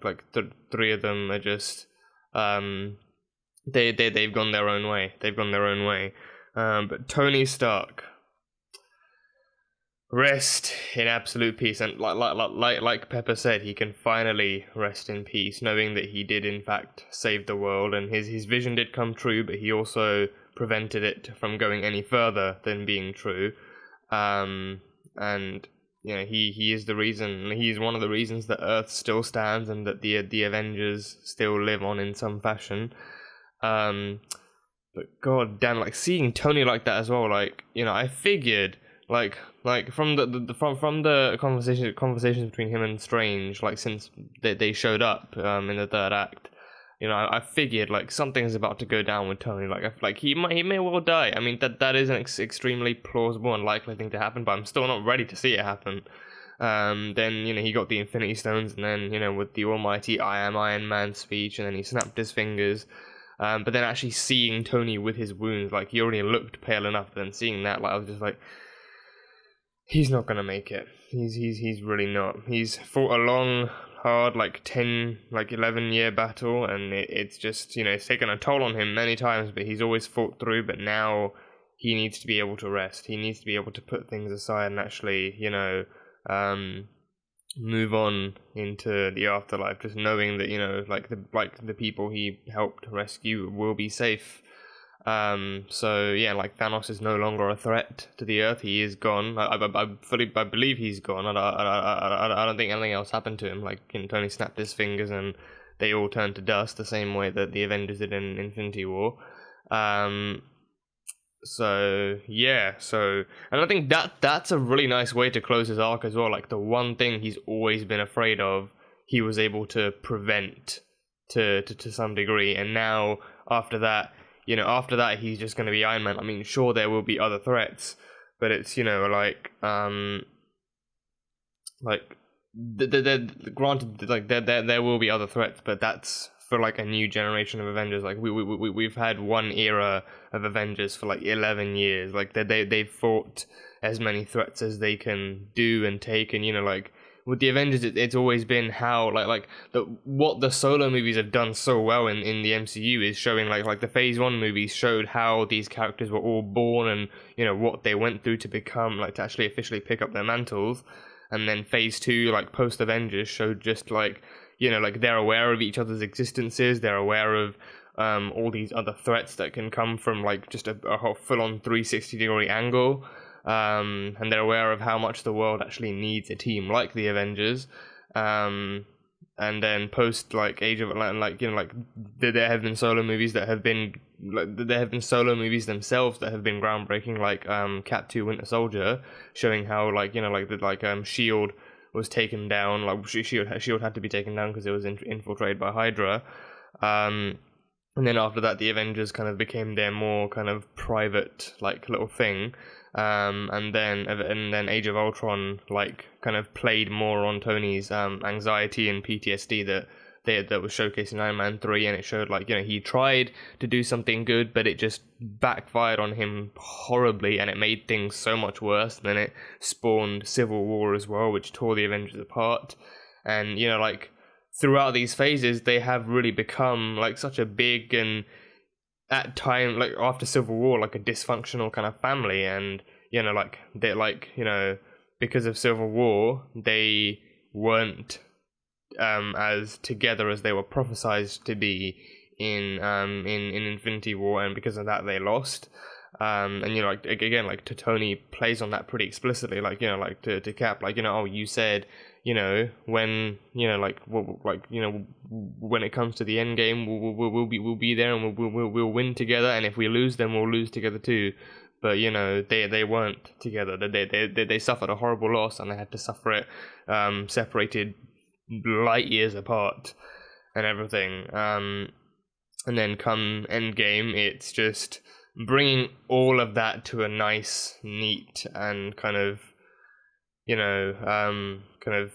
stress relieving kind of close, in like, if that makes sense. And again, like the Russos handled it perfectly. Like the Russos know these characters. I think Civil War was their first time kind of juggling a team of characters, and they did that really well. And then Infinity War was like a much grander scale, and they with Infinity War, I think to some degree that was also kind of teaching them how to handle things in Endgame as well, because Endgame is like it's the end of everything that we know of so far, and it's the final, like it's the end of the journey for the original six, and they pulled it off. Like I cannot think of a better way that they could have pulled it off. But they brought everyone's journeys to a nice, comfortable close, and some people moved on in ways that they can't come back. But it's like we always knew that this team wouldn't last forever. There would be a time when some of them would need to disappear, in like some in more unpleasant ways than others. But we always knew that there would be a new team like coming together, like with the characters introduced in Phase 2 and 3 and everything. So yeah, but Tony, yeah, that one got to me. That one got to me, because I was like, okay, like, because people said in Infinity War, like, oh, like Tony and Steve might die, and Avengers 4 might be about avenging them. But no, they like everyone even said, like, oh, you walk into Infinity War thinking your favorite people might die, but then they end up surviving. So you just know in Avengers 4 they're gonna kick the bucket. They really are. But yeah, god damn it. But Tony, just bringing out the waterworks in everybody, in literally everybody. And Hawkeye in this film. Hawkeye was a badass. He was very, very good to see as Ronin. I think that they paid a lot of respect to him being Ronin. Like, I mean, not having read the comics, I don't know what the canon kind of backstory to Ronin is, if it's anything similar to what they showed in Endgame. But with this, it's like in the 5-year gap between the people of Earth, or half the population of the universe pretty much disappearing, and everyone else struggling to move on. It showed how people have struggled to move on in different ways. Like, Cap's running the support group meetings. Natasha's just kind of just having everyone just out in the world and in space as well, just monitoring what the hell's going on, and just trying to she herself is just like struggling to maintain hope that there's any way that they can move on. Thor is just in a bucket of depression, Fortnite and beer and Cheez-Its or something. It's just a bucket of that just turns him into Fat Thor. With Korg and Meek as well. And in regards to that, actually, there were 2 fan theories I had that kind of got they kind of flipped for me in this one. One of which was that Thor would and this was back when I had did not know anything about Fat Thor, so so knowing this now, it partially backfired on me in that way as well. But one of my fan theories was that Thor would officially retire as an Avenger and actually try and become try harder to fit into the role of being the King of Asgard. Or in this case, New Asgard, and then he would assign Valkyrie to be the new him on the Avengers, to take his role as the kind of god, or Asgardian warrior on the new team of Avengers. That did not happen, and he actually ended up making her the leader. I think he did say king, but realistically it would be queen. So she is now the new ruler of Asgard, which is amazing, and I'm happy for her. But I don't know if that means we'll be seeing any less of her. I mean, I hope not, because we barely saw the only real fighting she did in Asgard in Ragnarok was in the 3rd act when they're fighting off Hela's army. So I do hope we see more of her as Valkyrie in the MCU. But her entrance in Endgame along with the others was just amazing. It was just epic to see. That she is going to be the new ruler of Asgard. So that's happening. And also another one was that since I anticipated Gamora not coming back, because I figured in Infinity War all the deaths pre-snap were permanent. So Gamora, Loki, Heimdall, and Vision. None of those characters came back at all. I mean, Gamora came back in a slightly weirder regard, her from the past, 2014 Gamora. The one working for Thanos, but I don't think she's actually coming back back. I think they brought her back just to fit her in with all the time travel stuff and to show that. But I don't think they're actually going to bring her back into the Guardians. I mean, I don't remember seeing her on the final Guardians scene. But Thor has officially joined the Guardians of the Galaxy, and he even dubbed. I think he even dubbed them the Asgardians of the Galaxy, and I remember that being another fan a fan wish that Thor would call it Thor would call himself, or the Guardians would call him the Asgardian of the Galaxy or something. So that came true. He called them all the Asgardians of the Galaxy. So he has joined the Guardians officially. So he's going to be having more space adventures, and I think now he is in a much happier place. And by Guardians 3, assuming he will be in Guardians 3. That he'll be back to his muscular, space, handsome pirate angel self, and everything. So maybe keeping the hair, maybe not keeping the hair, but I mean the hair as well. That's come back longer.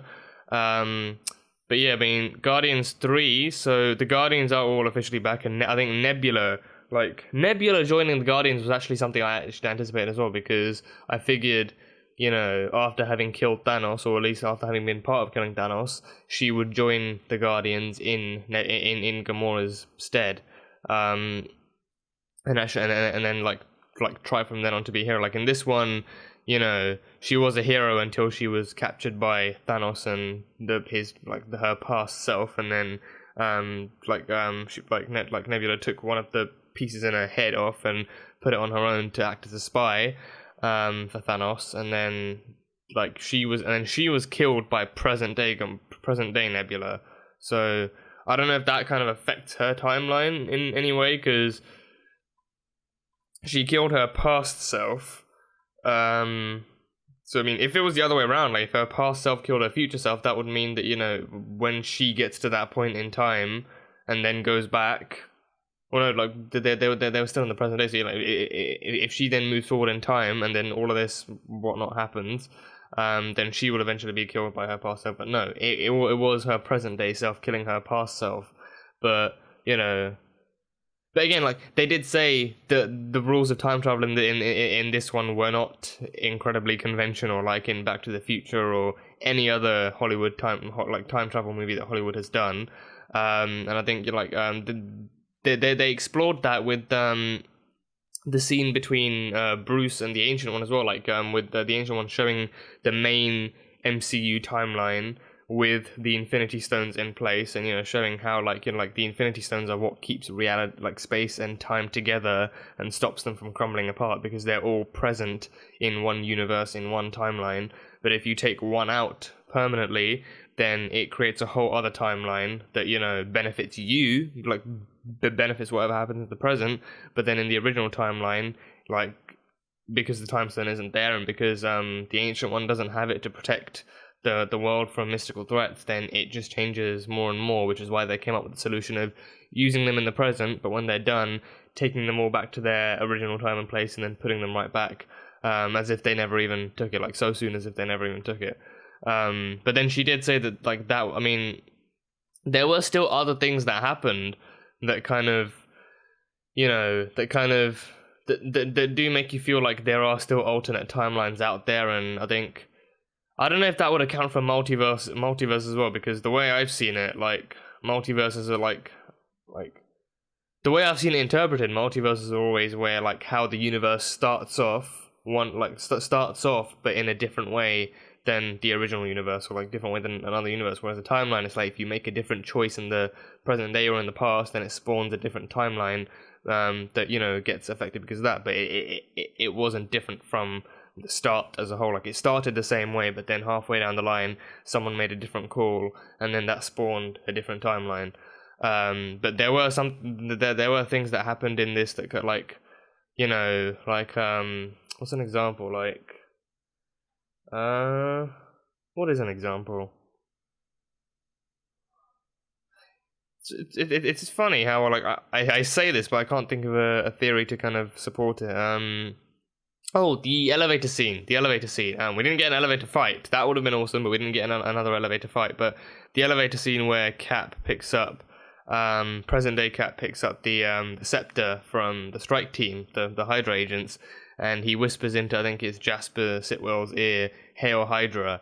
And I think that was a callback to, or at least I safely assume that was a callback to the comic that was released a few years back, where Steve was actually killed like another hero, and then like in like the last panel he just like he said "Hail Hydra," and then there was like a whole other storyline where like Cap was like a sleeper agent for Hydra or something like that. So I think that was a callback to that, but he never, like, to my knowledge, he never actually undid that. So I think, like, would that mean that there is like a whole other timeline where like Hydra believes that Cap is one of them? Because then, like, how would that go from there? Like for Winter Soldier, like, you know, like would the strike team just be approaching Cap and talking to him about random Hydra plans, not knowing that it's a completely different version of him? Or would that then mean that version of Cap suddenly gets implanted with that memory of having said "Hail Hydra," and he's just like, would that work out? I don't know. But I mean, it was definitely a nice callback, but it does also beg the question of what that timeline now means, or if that could have been undone somehow, or if that is just like if that one, like how that one goes on, is just open to interpretation. But yeah, so there was that one. There was, what else was there? There was Cap, the Cap v Cap fight. That there was at the end of it. The one where he told him like Bucky is alive. So that one. So now so then that would then be a whole different timeline wherein Cap actually he knows Bucky is alive. Because another version of him told him so. So then, would that mean that he finds Bucky earlier, like before Winter Soldier, or maybe even before he joins Shield? Because then, like that could mean that the Winter Soldier fight happens even earlier, but this time he knows it's Bucky, so he has a somewhat easier time trying to get through to him, and he, in Winter Soldier he wore his old World War II uniform to try and jog Bucky's memory. So then he might even try that path. But then he gets Bucky he might try and hunt down Bucky or get Bucky back even earlier. So then there's no telling how that would work.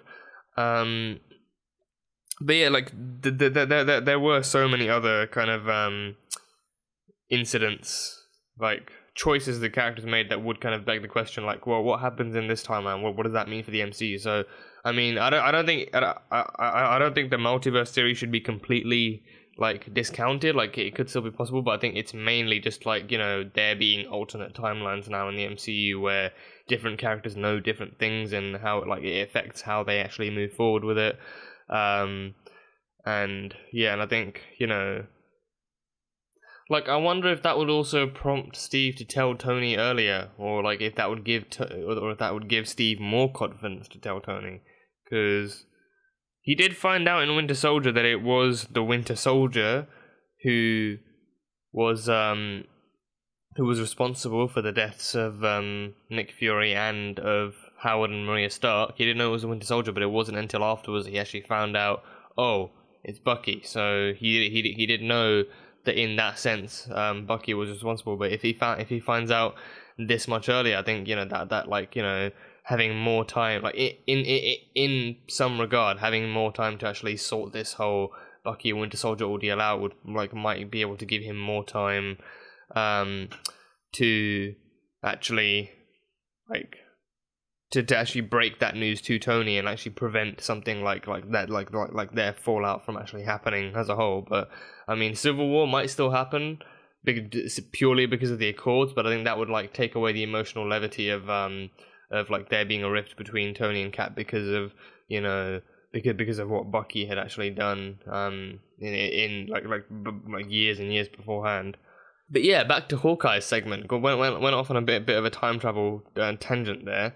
But Hawkeye, he dealt with his own loss, with the loss of his family, by becoming a vigilante, by becoming Ronin, and he went around killing all the criminals who survived Thanos' snap. And that was also a very, very interesting kind of concept to think about, after having watched Infinity War. Obviously we know half the population disappeared, and it was a lot of heroes that actually disappeared as well. But in terms of regular people, you can't help but imagine the situations that people could have been in. In the post credits, we saw that there were a lot of deaths that were likely happened because of the snap, but not by the snap. So some people could have died, when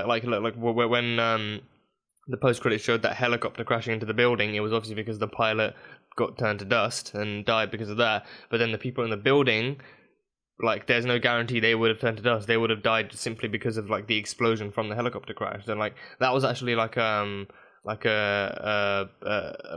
question my friend and I actually had about it. How many more people than half died because of the accidents and the chaos caused by the snap than because of the snap itself. And especially in that is pretty much an apocalyptic event. Half the people of Earth turn to dust, and like the half that are left don't know what the fuck's going on.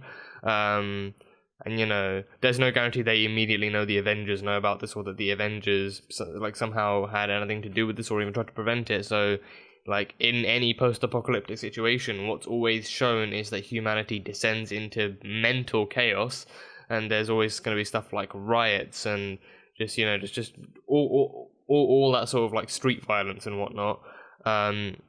And people lose so much more to people going crazy than people simply turning into dust.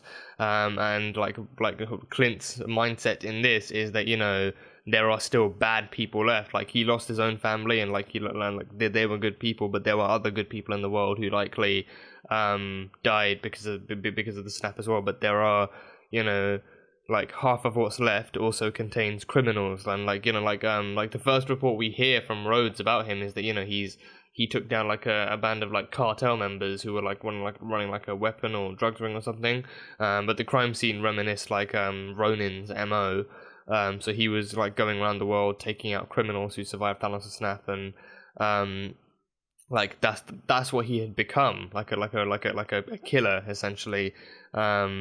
And like that took him down a very dark path, and I think that is also like what spawned his insistence to be the sacrifice for the Soul Stone, because he knew that what he had become now, it would be very hard to turn away from that, and it's not what he wanted his family to see once they came back, because he knew that getting the stone to the Avengers would mean like a more of a chance of them assembling all the others and then snapping the fingers again and bringing everyone back. But he knew that what he had become in that 5-year time span, it was not what he wanted his family to see him as. It was not what he wanted his family to kind of remember him as, and he wanted he wanted them to remember him as Clint and or as Hawkeye, like the actual like the good and like pure-hearted kind of Avenger, instead of like the bloodlusted kind of assassin that he had actually turned into in the end. And Hawkeye's arc itself throughout the MCU, it's been one hell of a rocky road, like the way I see it. Like, I did not immediately recognize him in, like, obviously, like, I think, like, the Easter eggs there are, like, the more comic book based Easter eggs, like, the ones that aren't, like, callbacks to previous movies, but the ones that are callbacks to comic books themselves. So Clint's first appearance in the MCU in the first Thor movie, I didn't clock onto him being Hawkeye because I didn't really know anything about Hawkeye, so I didn't know who that was, but a lot of people did. And then they hoped to see him in the Avengers, which they did. But then in the Avengers, he wasn't even Hawkeye until like the third act. Like the first and second act, he was being mind controlled by Loki's scepter, and then after that, he actually joined the Avengers and became Hawkeye.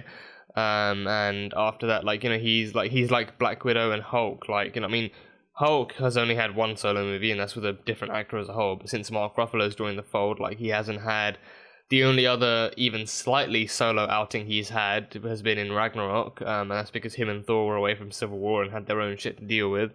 But Clint and Natasha, they are they've been, I think, in my opinion, they are very underrated just because they're not superhumans, they don't have superpowers, and they're just regular humans with with advanced skill sets and stuff like that. Which honestly I think makes them more badass because they have a higher chance of actually dying, but they've managed to survive this long because they're good at what they do. But there are some out there who just don't really seem to understand that. But yeah, with Clint, after Avengers, we see him next in Age of Ultron, and then there was a whole other kind of plot arc that was unveiled for him that it kind of put a damper on the whole Clint-Tasha thing that people had after the first Avengers, and he was revealed to actually have been married all along, and he had a family and a farmhouse and like a normal life outside of being an Avenger. And then in the Avengers, after having faced an even bigger battle with the threat of Ultron and Sokovia, he actually decides, this is starting to get a little bit too much now, and the next time I actually go out to fight a battle, I might not end up coming back. Like, my family might end up losing me, and I want to prevent that from happening as much as possible. So he does end up deciding to just retire from the Avengers and, receding into the normal family life, like the white picket fence life that he had from the beginning. And he only actually comes back after that in Civil War to subsequently break the law and fight on Cap's side and everything, and then him and Team Cap get arrested, and then him and Scott go on house arrest, which is why they're not in Infinity War. And I think it gives them, I think that kind of made sense to me, because there have to be because again, in Infinity War, we still see the team, the Avengers, facing the consequences of Civil War, and I think it was important to have that upkeep going on, and not to show that in Infinity War, one of the reasons they lost is because of everything that happened in Civil War and the fact that they're broken up now, and it's important to have a loss like Infinity War so that they can have an even greater victory in Endgame. So we've got Cap, Natasha, and Falcon being their own little secret Avengers crew, and Tony just kind of being on his own with Strange and Spidey and then the Guardians, and Thor and Bruce, Bruce joins back up with Team Cap in Wakanda anyway, and Thor goes to get his new hammer. So everyone is split up still for the most part, but only some of them join up with the other. But Tony is literally the only actual OG Avenger on his side on Titan. But Clint, him being on house arrest, and I think I feel like he had a far more uneventful kind of house arrest than Scott did. With Scott, it was because Hank and Hope needed his help in Ant-Man and the Wasp, that he actually got called back into the field of battle and comic book fighting and everything like that. But besides from that, I think Clint actually did even if anyone else had asked him, he likely would have said no, because he actually wanted to keep his family safe that way and actually to spend time with them. Whereas with Scott, it's he didn't have as much choice, but he was still, I think I would like to think he was still somewhat happy to help, as long as it didn't get him in further trouble with the FBI and whatnot. So after that, then and I think that's what makes it all the more important as well. The fact that he actually decided to spend his house arrest fully with his family, so that he suffers that much more of a greater loss in Endgame as well. With not to say Scott didn't suffer an equally great loss. He jumps forward into the future 5 years and finds out all this shit has gone down. But with him, it's and I think that's a nice kind of parallel between them as well. With Clint, he's forced to live through these 5 years without his family going down a much darker path. Whereas with Scott, he jumps into the future and he has all of this thrust upon him, and he has so many questions. But his first one, being a father, is nothing bad had better have happened to Cassie. Nothing bad should have happened to Cassie, and nothing bad did happen. But it's just that she grew older as time works. So that happened. But I think they never explained what happened to Louise or his wife, or even with Paxton. I think a mere mention would have been nice, her saying just her saying she's fine, or she moved away or something like that. I think a mere mention wouldn't have taken away from the story completely, and they are a part of Ant-Man's story. Even if it isn't an Ant-Man movie, it's still this one small reference would have been nice, but we don't know what happened to them. But I think it does make sense in some sense, because Cassie was his main focus, so making sure she was okay and alive and well was was his main priority. And after that, as long as she was alive, not that it made him selfish, but as long as she was alive, it was all that actually mattered to him. But Hawkeye, he became a badass, and he had a very, very nicely he was very, very nicely touched on in this one. He was a lot more present than in any other than in most other Avengers movies, and he had much more of a prominent and kind of life altering kind of role in this one as well. And it was nice to see how much a bigger kind of scale Infinity War actually impacts characters like him and what he actually becomes because of it. And even Nat told us in the first Avengers that Hawkeye was initially sent to kill her, but then Clint made a different call, because I think he could have seen some potential there. He could have seen this person has survival instincts and killer abilities, a killer's skill set, but it doesn't have to be used for that, and she has potential to be something more. So he actually did end up recruiting her instead and brought her back to S.H.I.E.L.D. and then gave her the life that she never had in the Red Room, and, turned her into something more. But, she still had red in her ledger. Like, since day one, that has always been her darkest kind of, not secret, but that's always been her darkest character element, that, she's always, like, everything she's done for the KGB, for Red Room, for Hydra, like, it's always, she's always had this blood on her hands that she's been hoping to be able to wipe out by doing all this good stuff with the Avengers, by being the hero that she wants to be and that she needs to be. And I think that's why it made her sacrifice all the more important, because she's killed so many people and, like, just caused harm to so many others and stuff like that. So, like, actually giving her own life to ensure that billions of others can have theirs back, it made her, like, her ending all the more kind of, like, emotional and like all the more, like, perfect. Like, the fact that she would give her own life to save others when, pre-Hawkeye Nat would never have probably done that. She'd probably have killed Clint on the spot and probably, not have known what to do in this situation.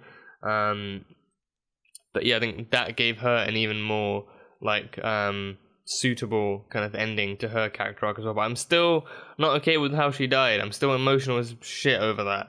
But I don't think I'll ever be okay with it. But that's just how life goes, I suppose. That's just how life goes. One thing about Cap, them going to 1970 and getting the time stone from there instead from the S.H.I.E.L.D. base. I think as soon as Cap stepped into that empty office, I saw from the edge of the frame where it said, like, it was backwards, but it said Carter. I read it and I was like, wait, tell me this isn't Peggy's office. Tell me there's some other Carter that just, like, tell me there's someone else that just happens to have the same last name as her.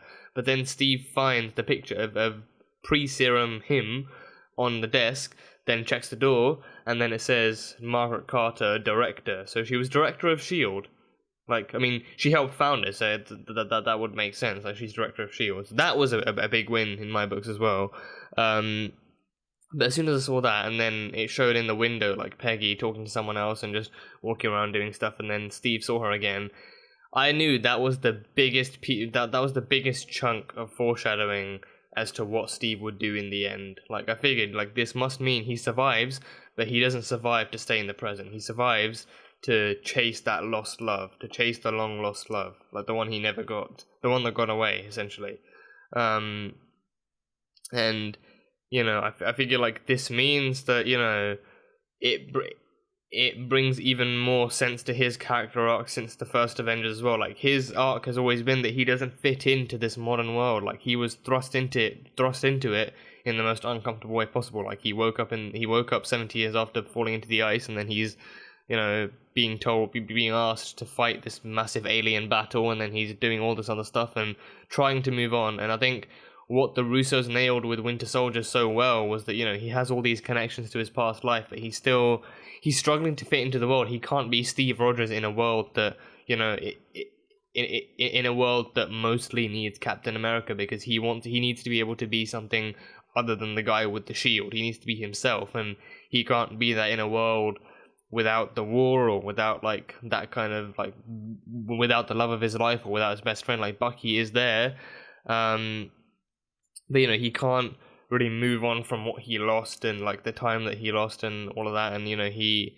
can't fit into a world that, like, and especially in Winter Soldier, he found out that he's now living in a world that doesn't fully agree with his ideals, or doesn't really work the same way as how he works and everything, what with the whole Project Insight stuff. And, after that, like, even Ultron's line in Age of Ultron as well, like, Captain America, he's the guy, he's the man trying to like, he's the man pretending that he could live without a war. Like, he's the man pretending he could live without something to fight for.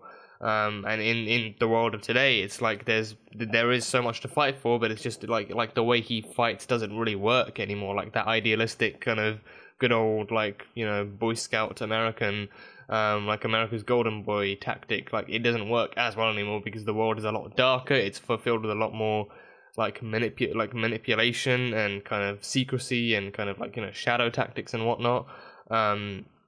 and it's stuff that could easily get past anyone else and almost got past him, but it's stuff that he's not like, he himself isn't used to fighting that stuff. He is very much used to like the American dream kind of America that he actually lived in back in the 40s, and the 70s is as close as he can get.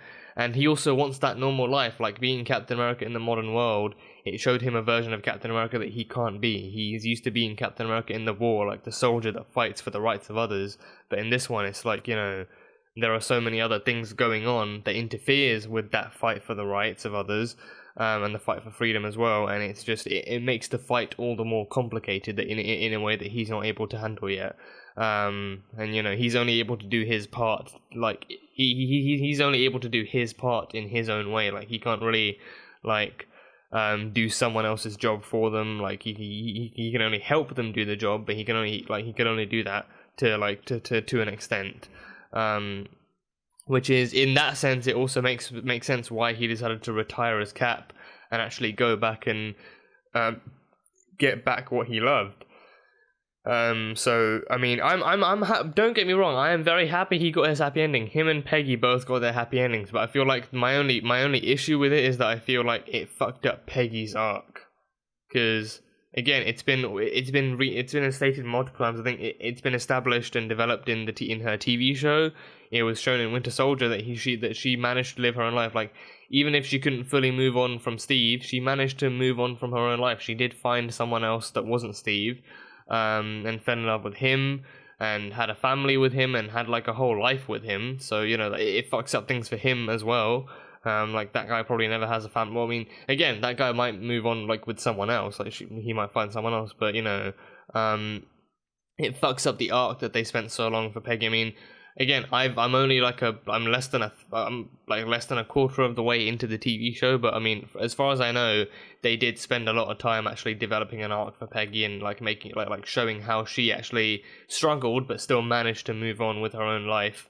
And moved past Steve's, like the loss of Steve, and actually became her own person afterwards. But now it's just like, let's have them get their last dance and actually fulfill the whole kind of Steve Peggy kind of character arc that never was in the first Avenger. So yeah, but that last dance scene, that was the perfect ending. That was a really, really nice ending, and to see them together as well, just getting that dance in. Yeah, it brought the waterworks out again. I was like my tears from Tony's funeral were drying on my face, and I'd somewhat like very nearly stopped kind of shaking and whatnot. And then I saw the dance, and I could just the screen turned blurry, and I realized, oh, it's because the tears are welling up again, and I just can't handle this shit anymore. But yeah, I mean, that scene, it was like we never thought we'd get to see it, like that dance, but we did, and it was just so beautifully done, and it was such a perfect ending for them, even if it like kind of seemed like, again, even if it seemed like they were fucking some things up, it's something we all wanted to see, so I'm happy we still got to see it, and it was still a nice ending.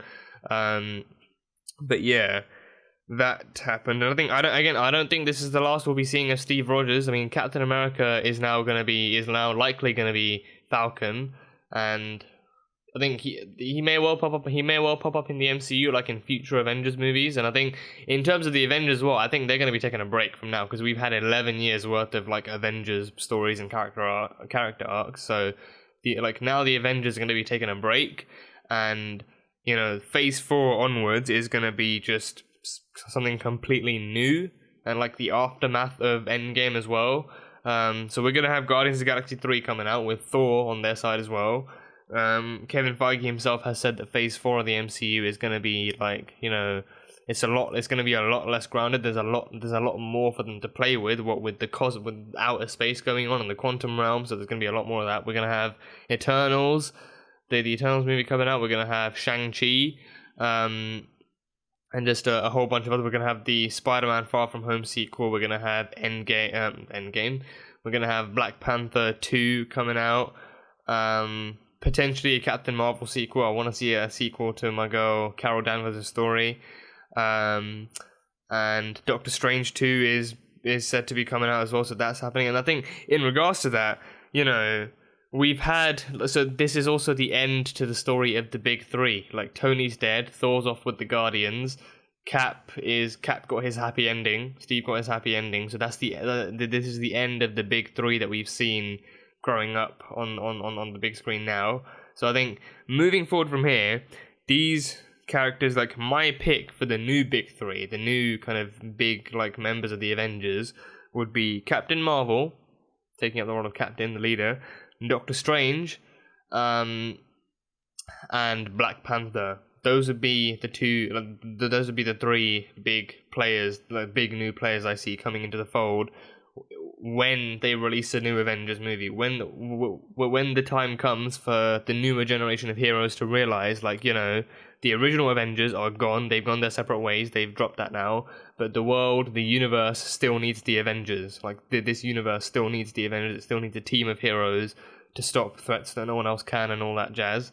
So a new band of heroes comes together. So, it's going to be a new generation. It's going to be, I think a good new roster. I mean, I don't know if they'll actually maximize it to 6 or if they'll make it more. But I think, it could be, so Captain Marvel, Doctor Strange, Black Panther, Spider-Man, Ant-Man,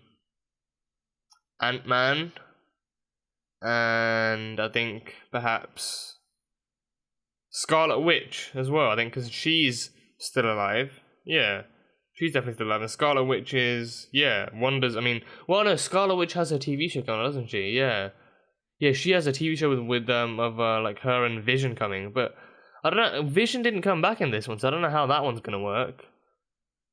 Yeah, I don't know how that one's gonna work. Or maybe it could be maybe War Machine. I don't know. Maybe, because So Captain Marvel, Doctor Strange, Black Panther, Spider-Man, Ant-Man, and War Machine. Oh, maybe that could work out. I don't know where War Machine went after, like, post Endgame, but I mean, it did show like where a couple of the characters went. I think Thor, like, announced Valkyrie is the new leader of New Asgard, and he went off to join the Avengers, the Guardians even.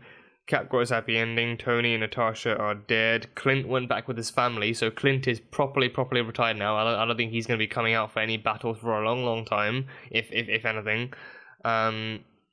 Bruce, don't remember what happened to Bruce. I think he went back to being Professor Hulk as well. I think he just went back to doing his own thing. So I think he could be. I think his arm is probably still fucked up. I think he is probably still doing his own thing. But I think he might, if asked, I think he might pop up in, like, movies here or there, or even in TV shows here or there. But I think besides from that, I don't think he's really going to be coming in for much. I think he's just going to be maintaining his Professor Hulk status and still doing sciencey shit. But he lost his science bro. Tony and Bruce were the science bros. He lost his science bro. So I think he might have to find a new one for that. But yeah, Bruce is doing his own thing, I think. Bucky and Falcon, they're going to be doing their own thing on their TV show. T'Challa, he went back to Wakanda, and like, Wakanda's restored now. Even all the Wakandan soldiers and everything came back, so Wakanda is restored. Scott is with Cassie and Hope in the present, in the 5 years later one. So it still bugs me out that he missed all those years, like 5 years of her life, 5 years of watching her grow up, and it's all of a sudden it's just thrust upon him. But I think I'm sure he is still happy to see her growing up, to see her maturing, and there's still many years ahead of them to see of her growth and everything. So that's cool. But yeah, so that is that. Is there anything else? I don't know, but yeah, that is my prediction for who the big three might be: Captain Marvel, Doctor Strange, and Black Panther. Like, those have been two of the more prominent kind of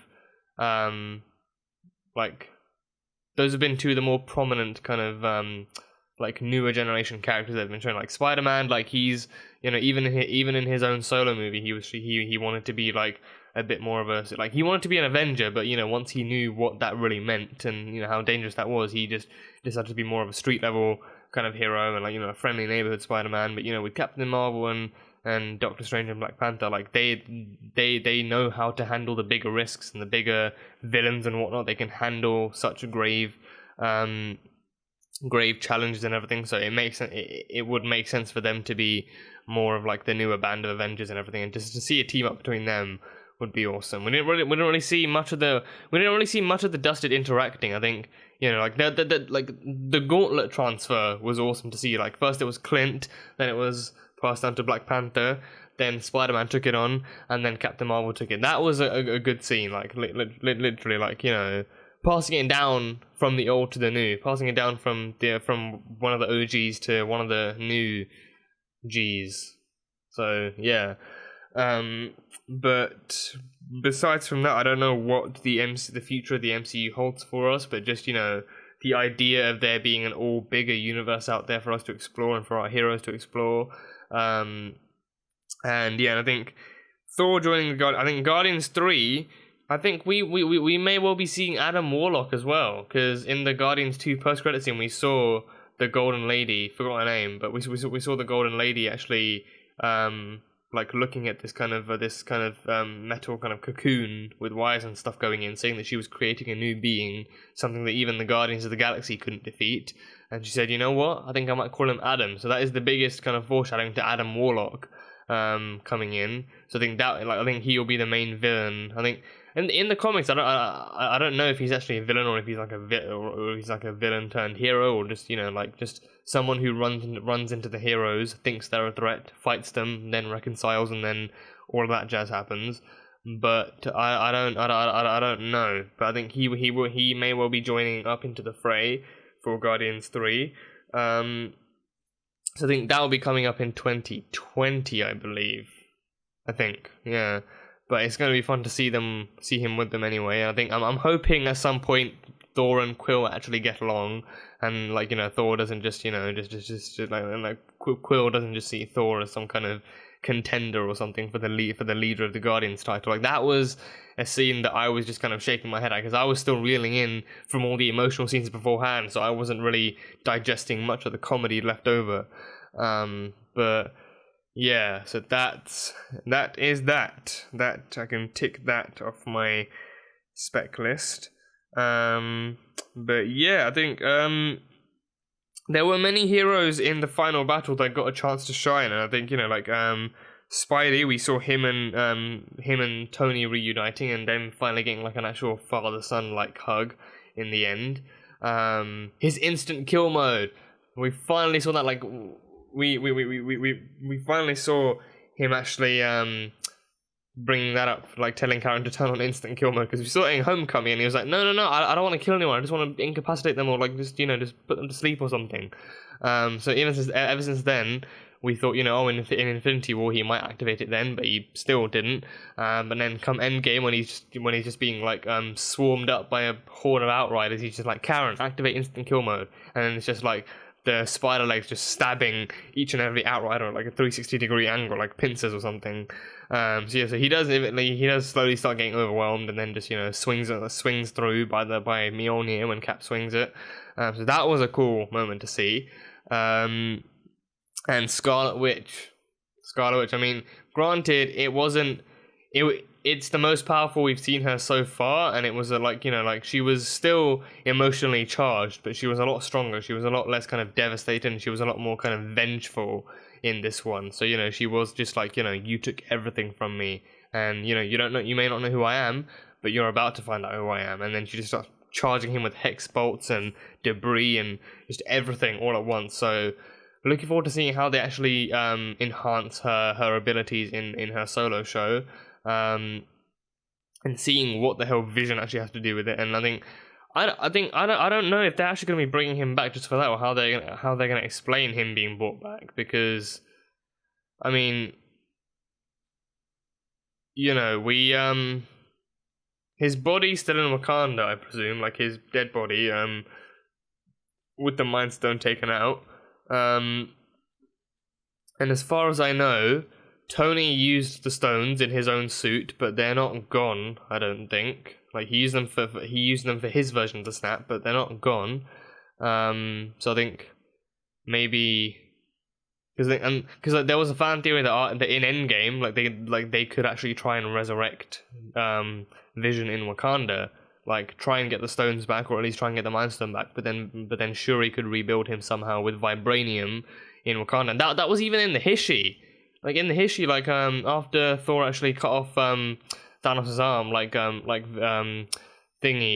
Shuri Shuri kind of repaired Vision's stab wound, but then upgraded him with vibranium as well. So I don't know, that could happen in the TV show. Like he could be rebuilt in Wakanda using vibranium, and the Mind Stone could be put back in. But I mean, I don't know what's happening to the Infinity Stones now either. I think, they. Oh no, we do know what happened to the Infinity Stones. Yeah, Cap took them back to their times. So yeah, okay, that then means that Vision won't be coming back, because there's only one set of Infinity Stones and they're all in the past, and they have to stay in the past in order to let the present flow through until whatever happens actually happens. Huh. Okay. Yeah.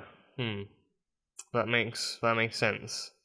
So yeah, so I think that means Vision may well not be coming back then without the Mind Stone, because I think it's the most powerful aspect of him, but it's not really like the most powerful aspect. Like it's not like the only thing that keeps him alive. Like, I mean, because I'm almost certain that it wasn't simply the Mind Stone being taken from him, but also the fact that his skull was crushed in by Thanos that actually killed him, and that there could be other ways to actually bring him back in some regard, but maybe just not the exact same way we know him. Like, he would still be Vision, but just not like he may not look like the same Vision we know. He may not be like the same Vision we know, and that could also be explored in the TV show, like Wanda getting used to this new Vision. So yeah, so that's happening.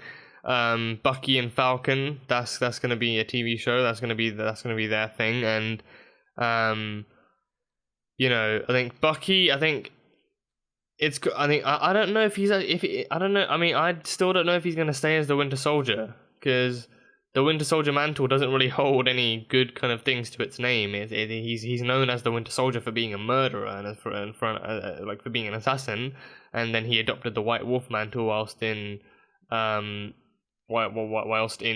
Infinity War. But I think it makes sense because people have known him for longer, and for longer as the Winter Soldier, whereas in White Wolf it was only for Black Panther and Infinity War that he was the White Wolf. It was only for those two movies, and it could be argued that turning him into the White Wolf for the TV show could help embrace that nickname, that kind of superhero name, as opposed to Winter Soldier. But we'll see what happens. I mean, the logo still shows the star that he had on his arm, but I mean, I don't think that's the same persona he'll be having. I think he will kind of be trying to fit into the White Wolf, into being the White Wolf outside of Wakanda and everything, and then maybe even training Sam to be the new Cap, because again, he's not enhanced. All he has is his wingsuit, and also obviously his fighting capabilities. But he's not an enhanced human, so it may well be that much more difficult for him to actually physically be Cap. So he may well need to help Sam be Cap in that regard. But that's going to be that, and I don't know what kind of threats they're going to be facing.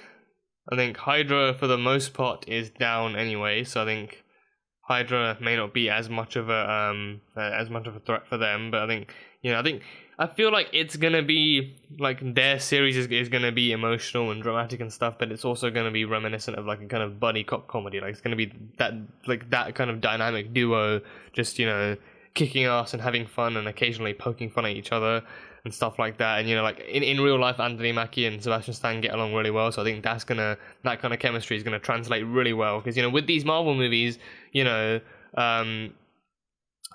directors always make sure that the actors themselves, as real people, have good chemistry with each other, so then that translates onto the big screen and makes the interactions all the more believable. So so that you don't have characters actors who just despise each other, pretending to be happy and lovey-dovey on screen. They actually genuinely respect and care for each other, and the OG6 in real life, they are like a family to themselves, and they all got matching Avengers tattoos and everything, and that kind of stuff, that translates well onto the big screen. They're like a family of friends in real life, and they're they're a family of superheroes in the movies.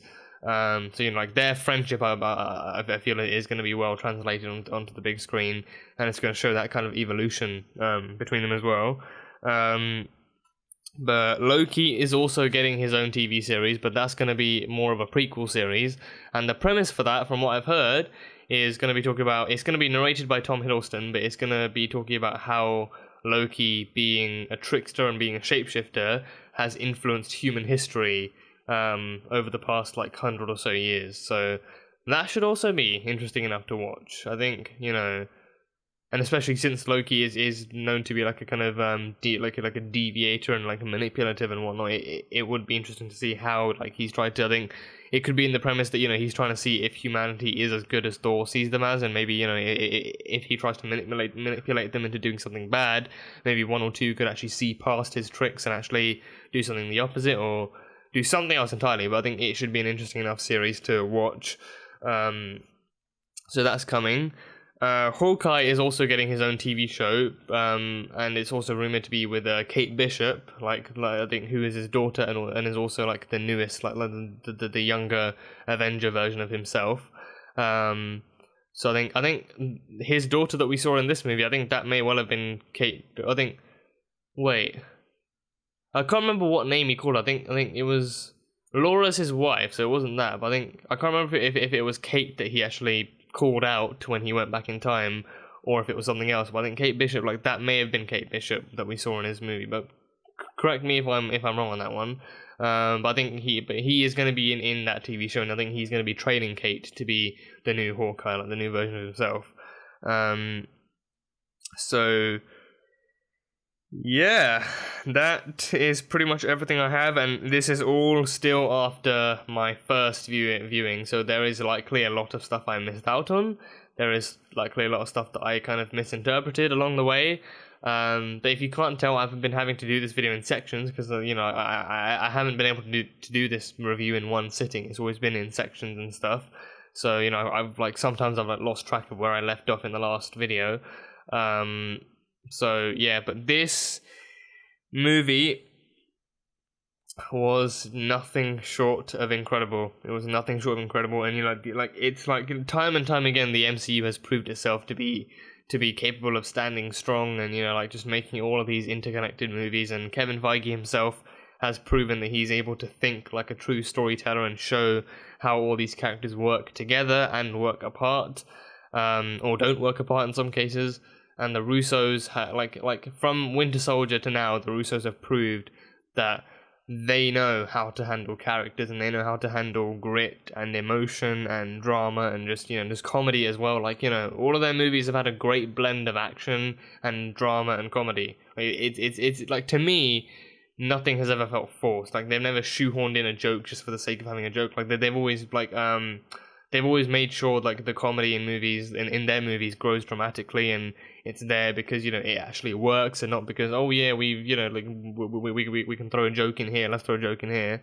And they've evolved their characters that way as well, and actually allowed them to move on with the times and whatnot. And Taika Waititi, especially with his direction of Thor Ragnarok, it brought out a far more human side. I remember a lot of people complaining that they thought Thor was too humorous in that one, that he wasn't the Thor they remembered. But the way I see it, he had spent 2 or 3, 4 years with the Avengers and actually having spent time on Earth. So what he picked up around people like Tony and Clint and Steve and everyone else, that stuff is gonna stay with him. That kind of humor, the sarcasm, the wit, and it brought out a more. I mean, he's not a human, but he's still allowed to be. He's still allowed to be human on the inside.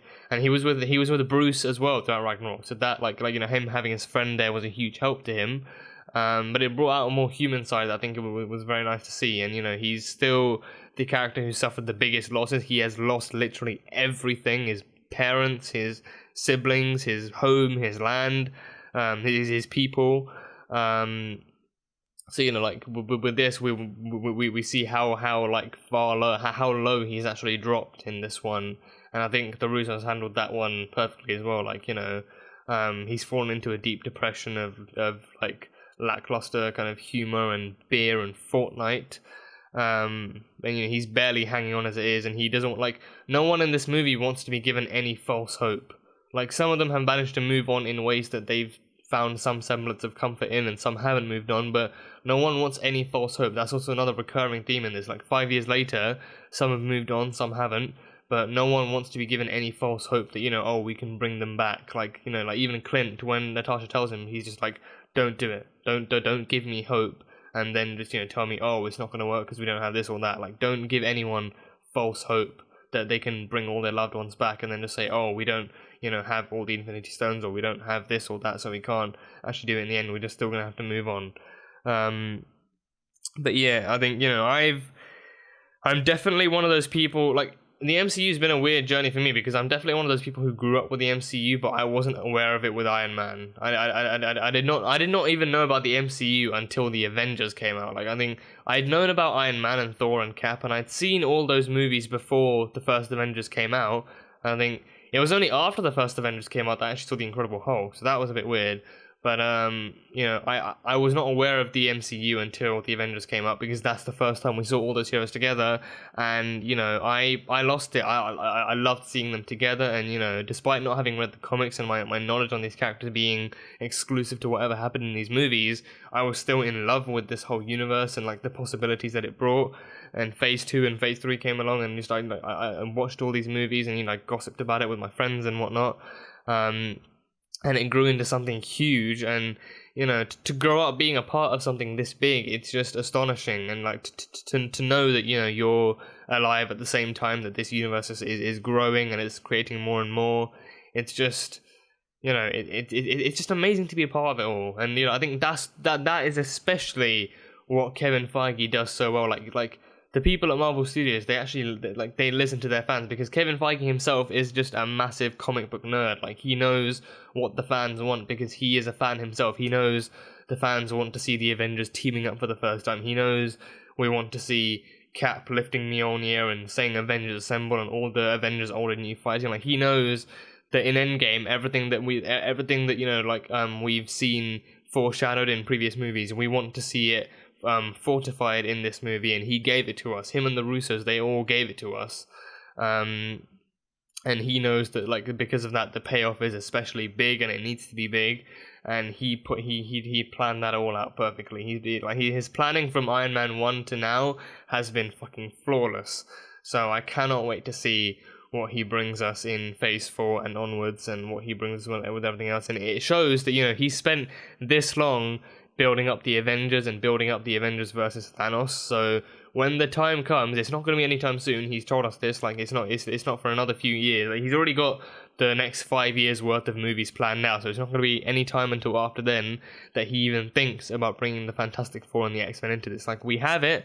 They have it in there on their shelves. They have the characters ready to play with, but it needs some time. So be patient. Like, I'm just as excited to see the X-Men and the others come into this universe as anyone else is.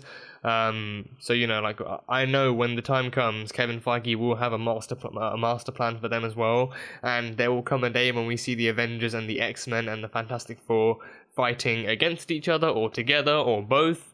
Avengers versus X-Men, that will be a possibility someday, seeing that on the big screen. All of this has been made possible. We have lived to see Iron Man all the way down to Avengers Endgame. This has been made possible thanks to Kevin Feige and everyone else who works with him. So that's how we know that the next decade, like up to 20 years, it will be spectacular. It will be spectacular, and it will be very, very, very much worth the wait to see new characters come in, like new characters coming into the fold and growing and becoming a new team, and just new stories to be told, new character arcs, just moments to laugh at, moments to cry at, moments to cheer at. The MCU is just fucking beautiful. The Marvel Cinematic Universe is just the creation of a god called Kevin Feige. That's really all it is. But yeah, I will be seeing this in theaters a second time, and upon seeing it a second time, I think hopefully I'll have a better opportunity to actually digest the story and catch up more stuff that I probably missed the first time. But yeah, until the second viewing review comes in, that is it for my official spoiler talk review. There's nothing else. I've ticked off literally everything, so tick that. Before I end it off here, I would have liked to see. I understand why Captain Marvel was so minimal, and they explain it is because, you know, again, everything that happened on Earth happened all over the universe, but the rest of the universe doesn't have heroes like the Avengers, so she has to be like her own, like, one-woman Avengers kind of group, just going around fixing people's problems and saving people and helping them out in any way she can. But as soon as she found out that Thanos was attacking Earth and him and his armies were there, she did show up basically immediately and just fucking obliterated Thanos' ship. She obliterated that like the badass space angel that she is. So, you know, I am super duper proud of her for doing that and showcasing her power and going up against Thanos as well, even if it didn't last very long. So you know, I wish she would have been shown for longer, but I understand why they actually did it as well. And I think that really puts like that really eases the minds of those who said, you know, like, oh, Captain Marvel might be too OP, or, like, you know, she might be there for too long in Endgame. But, you know, she's here for the she's here literally only for the first and third act. That's where her most prominent presence is. And then in those 5 years, she gets a little bit of a gorgeous trim. And, you know, in those 5 years, without a doubt, she's also kind of upped her skill set and her powers as well. So she knows how to control it better. She knows how to, like, you know, fight better and whatnot. So, you know, she's a lot more powerful as a hero, and as her own, like, Kree self. So, yeah. But that is definitely it. So, thank you guys so much for watching this video. If you guys enjoyed it, then salt and burn that like button. Comment on what you thought of Avengers Endgame, and what other spoilers you caught out from the movie, and what other things Easter eggs or anything else that you'd like to talk about.